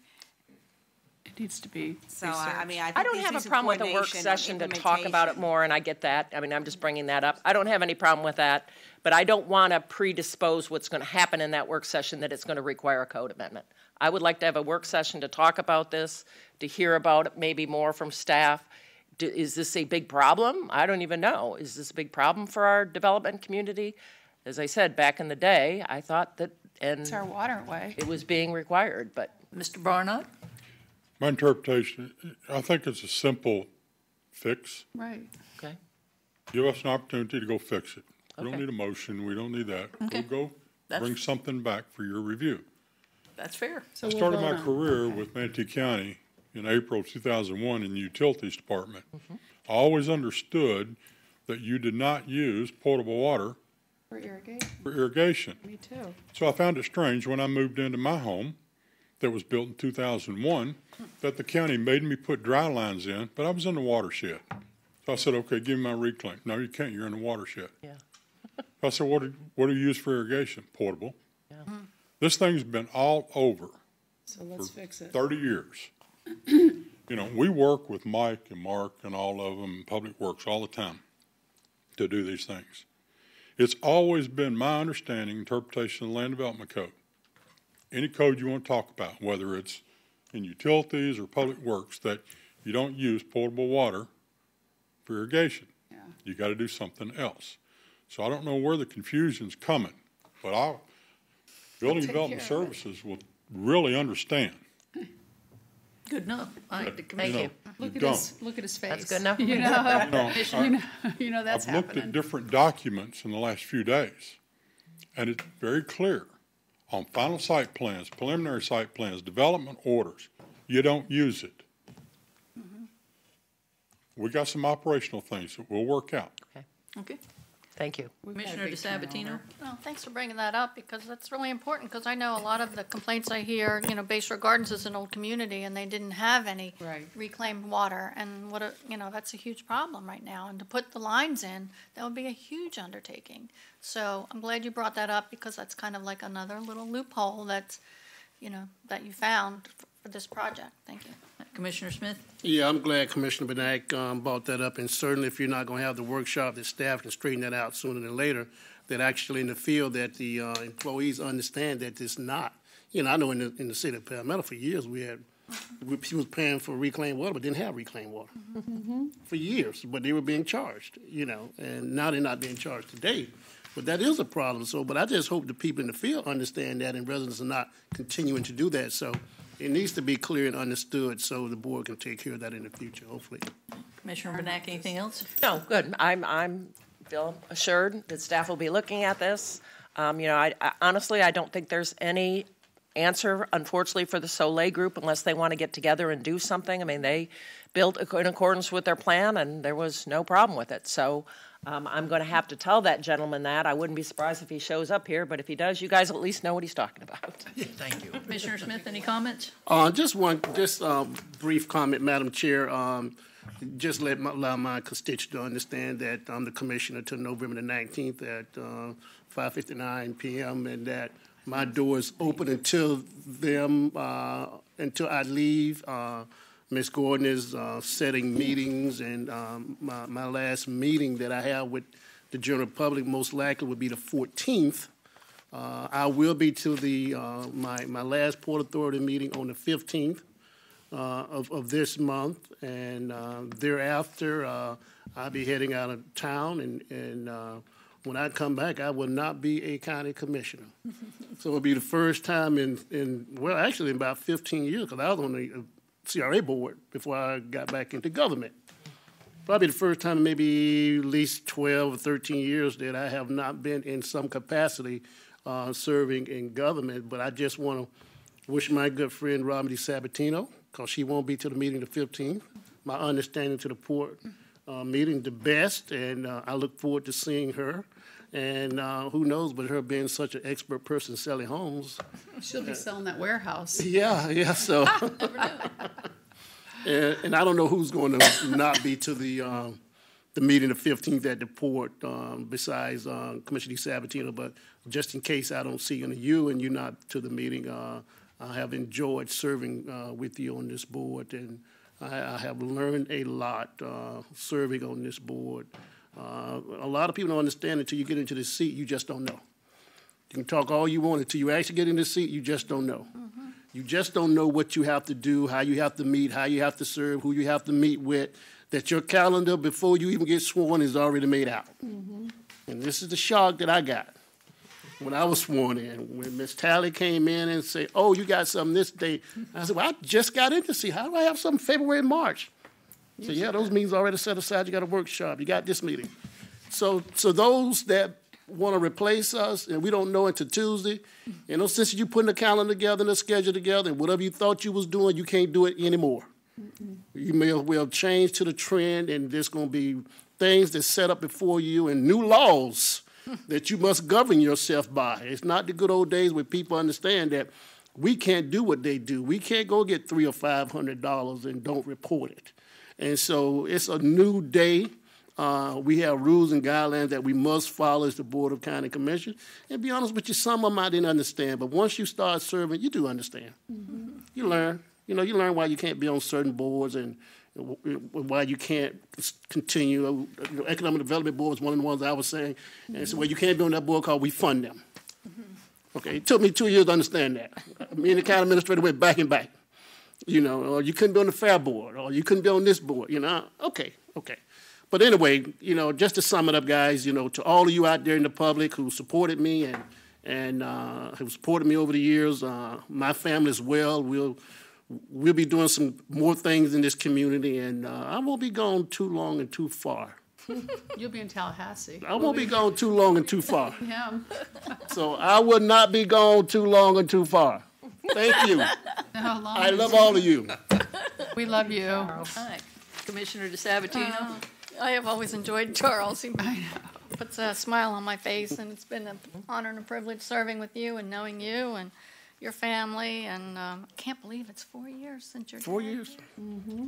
And just driving up here today, it's almost a year from my mother. And I wear her necklace almost every day, and that's her Hebrew name. Mm-hmm. So no one thought that a Jewish Yankee from Delaware would ever get on a commission being in this county for 6 years, and whoever thought that. But, when I came down here and I reminisced yesterday, because I went to visit Michael Saunders' office yesterday. I didn't see her, but I'll see her probably next week. So just I told her, when I wanted to run for this, I wanted to make a difference. And I think I have. Not according to one of the candidates running. I've done nothing in all those years. But I think we've done a lot. We've gone a long way. And as I said, 34 homes in foreclosure in just one zip code when I first took on.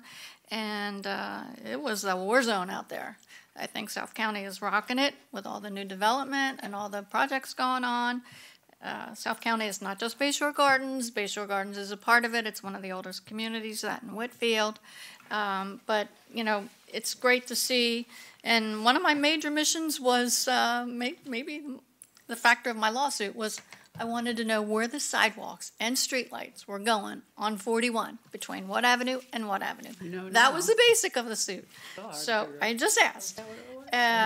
So they are all up and down. There's a few segments left, but that was a huge thing. They started one this morning at my daughter's house, another sidewalk. Good, good. So according to some people, there's no sidewalks gone in.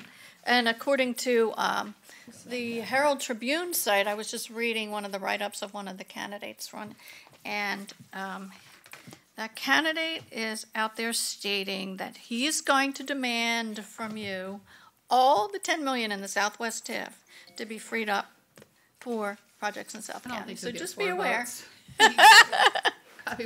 You know, as Commissioner Smith just said, you know, we're one of 7. Right. So that's why they made 7, and you know, if 4 people or 3 other people agree with you, then you can get all the money you want. But it doesn't always work that way. So, and also cleaning up the old Bayshore High School site. We all got an email yesterday, the health department. It's a slow process, but you know, we don't own that land. But we were instrumental as a group getting a big forum together up at the Civic Center and getting people from the state and the feds in to look at that. It's been a long process, I agree, but you know, we got an update today. They're still studying it. So, you know, it's not a quick process. It's a long time coming. It was a long time ago. It was before any of us were on the board. You know, there's a lot. I really going to miss my constituents and helping them out and working with them. As Commissioner Smith said, still a commissioner to the 19th, then looking forward to being former commissioner. You'll be honorable. We we all are. We're honorable. Forever. Always. Speaking of Michael Saunders and the Sunshine, when I've been on that board for many years now, and she had come to one of our meetings about a year or so ago, and she was going to be on the Homeless Coalition board. That would be good. And I was like so excited to be with her on the board because she was looking into affordable housing and so forth. And the next meeting, she wasn't there. And she wrote a message, or she came for a few minutes and she said, I can't be on this board. I can't do this sunshine stuff. I can't not talk to people in the community. If I go see John Thaxton and we're both on this board, guess what? We can't talk to each other. Whoever came up with such a crazy idea? Amen. So, you know, she realizes what we go through when you have to abide by the sunshine and everything is public record and all your emails have to get forwarded and so on and so forth. So I got a kick out of that. So she was at one meeting in 10 minutes here in the sunshine. The Harvey Pay It Forward Day, the Lucky, I never knew his nickname was Lucky, and so they had asked me to do the 20th of January as. So I said I can't guarantee that because it'll be the next board who might have to vote on having that proclamation every year. So I don't know if it's something that you want to discuss or vote on, or wait till the new board to have. Well, we already approved the for proclamation. today. She's talking about yearly, like we did. I would turn it to Diane for the Christmas That's thing. Diane's position. Diane. Okay. You know. So, and I already spoke with Mary Ann, and I said I can't obligate the next board to have it recurring, but if you want to, then that's something that you all like we have did to Ted decide. for the Christmas tour. Give it, Right, give it to, exactly. Every year. Okay. Give it to Diane. A couple more things. Seeing Barnard here. And today we were talking about that 780-some house community and one boulevard access. You know, I think our comp plan says there's supposed to be 2 means of access, but they kind of get away with it when they do the boulevard. And we're supposed to start to try to change that into 2 means of access. And I know that community is going to have stub outs into the next, but just something to be aware of, you know, making sure that future developers, provide better access for their residents, because if something's blocked or you want to go north or south or east or west, you can have options. Let's see. So the health department, and one of the last groups I just met with over at Fairlane Acres, I just wanted to bring this up. They have a whole list of properties that are vacant and or abandoned, and I sent this list, and the grass is overgrown, so their staff is working on that. But what they brought up was something really interesting that I thought I wanted to share with you for a future. And they have a lot of units in there that either go into foreclosure or people want to sell. They own their unit and they own their ground, and some of them are in need of fixing up. And with our need of affordable housing, I thought maybe an option utilizing the Southwest TIF as a tool, that it can be quite like the bank. And you can go in there at a really good price and pick up these units in different areas, work with local vendors to fix them up, and then resell them, and then the money goes back into the TIF. So hopefully maybe that's something that you wanted to consider. Yeah. It's a good idea. So I thought that was a good idea, because then you keep control over the construction, and because I'm not implicating anybody, but they say that a lot of the times these folks who are investors, they're in there to make money and not lose money and have a little profit, and it's hard with affordable housing because you have such small margins that maybe they're not in the best of shape, and they're trying to convey them to veterans and so forth and so on, and older folks. So I'm just saying it might be a tool for you to look at to get in and reinvest in the area. That's part of the TIF idea. And so you guys can run with that idea. And with that, I'm going to say sayonara. I think my dad and my mom would be proud. My dad ran for office when I was 10 years old, and he ran as a Republican in a Democrat area. And I knew sitting there in our dining room, we had a huge dining room table because we had 4 kids and always had somebody else. And in walks these giant men. And one was the governor, lieutenant governor, the mayor, all these folks coming in. And one of the people that were there, I have a picture of him when I was 10 years old, was Mike Castle, who was the then lieutenant governor of Delaware. And then he became the governor, and then he became my brother-in-law. He's married. So he was the governor of Delaware when I was married to... So it worked out good for your sister, huh? Yeah. My sister-in-law. So, no, he's a good guy. And his last race was my first race back in 2010. That was kind of unusual.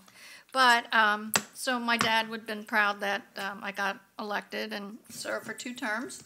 And my mom's last couple words last year about this time was, you need to retire and you need to spend more time with your husband and go on your trips and so on. So I said that's the first time I ever listened to my mom. And she wanted me to retire from politics. But, the last couple of weeks where I've had a really slow schedule and, a couple days here or there, I was coming in. So I was spending more time gardening and weeding and this and that. And I'm thinking, there is more to life. I don't know if I can do that full time. So I'm going to jump in back in part time with Michael and, go around our schedule. So that'll be good. And I was downtown in Sarasota and I ran into John Colon and just saw Hagen Brody and so I'll have lunch with him. And so it'll be good. It'll be good. And a lot of good times ahead. Looking forward. She won't. She'll be around. Yeah. So I'm still living here. Rumors are having it that he's circulating rumors I've already bought out in Lakewood Ranch. I did not buy out in Lakewood Ranch. Don't tell Vanessa. Don't tell Vanessa. And no, I don't have a house down in Naples. Just one house and one boat. That's it. Commissioner Whitmore. I just want to say to both of you, first of all, Charles, I have a little something on your desk. I wrote you a little note, but You know, it's been a pleasure working with both of you. You know, there's 7 people up here. We have 7 different personalities.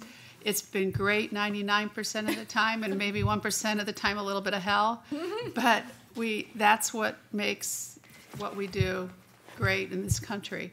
And you know, you always have my phone. I will always call you. I mean, you know, this is nothing ever personal. It's how we both feel, and we fight for how we feel. So it's been a pleasure. It really has. And I've learned so much through you, through your other life, too. And Charles, you're a very spiritual man, which I've never worked on a board, you know, a governmental board. And it's been so refreshing for me personally. And you're a good man, and you're good to your family. And I remember when you and I were commissioners in our cities. Yes. And a lot younger then. But anyway, and I just have a feeling, I just know it, and I think I may even put it in your note. I'm sure we'll be seeing you in Tallahassee. I can almost promise it. But good luck, and God bless all of you. All right. Commissioner Benak? Yeah, I agree. I mean, you guys both have worked incredibly hard for your districts, for your constituents. You know, and I say, sometimes jokingly and lots of times not even joking, that does make a at-large commissioner's job easier. Yeah, you got the hard one. Commissioners do a great job of representing their districts, and you guys do. You work very, very hard. I know I've said this about Robin before. I don't know if I've ever said it about Charles before, but I know that you have the best, your constituents' best interest at heart.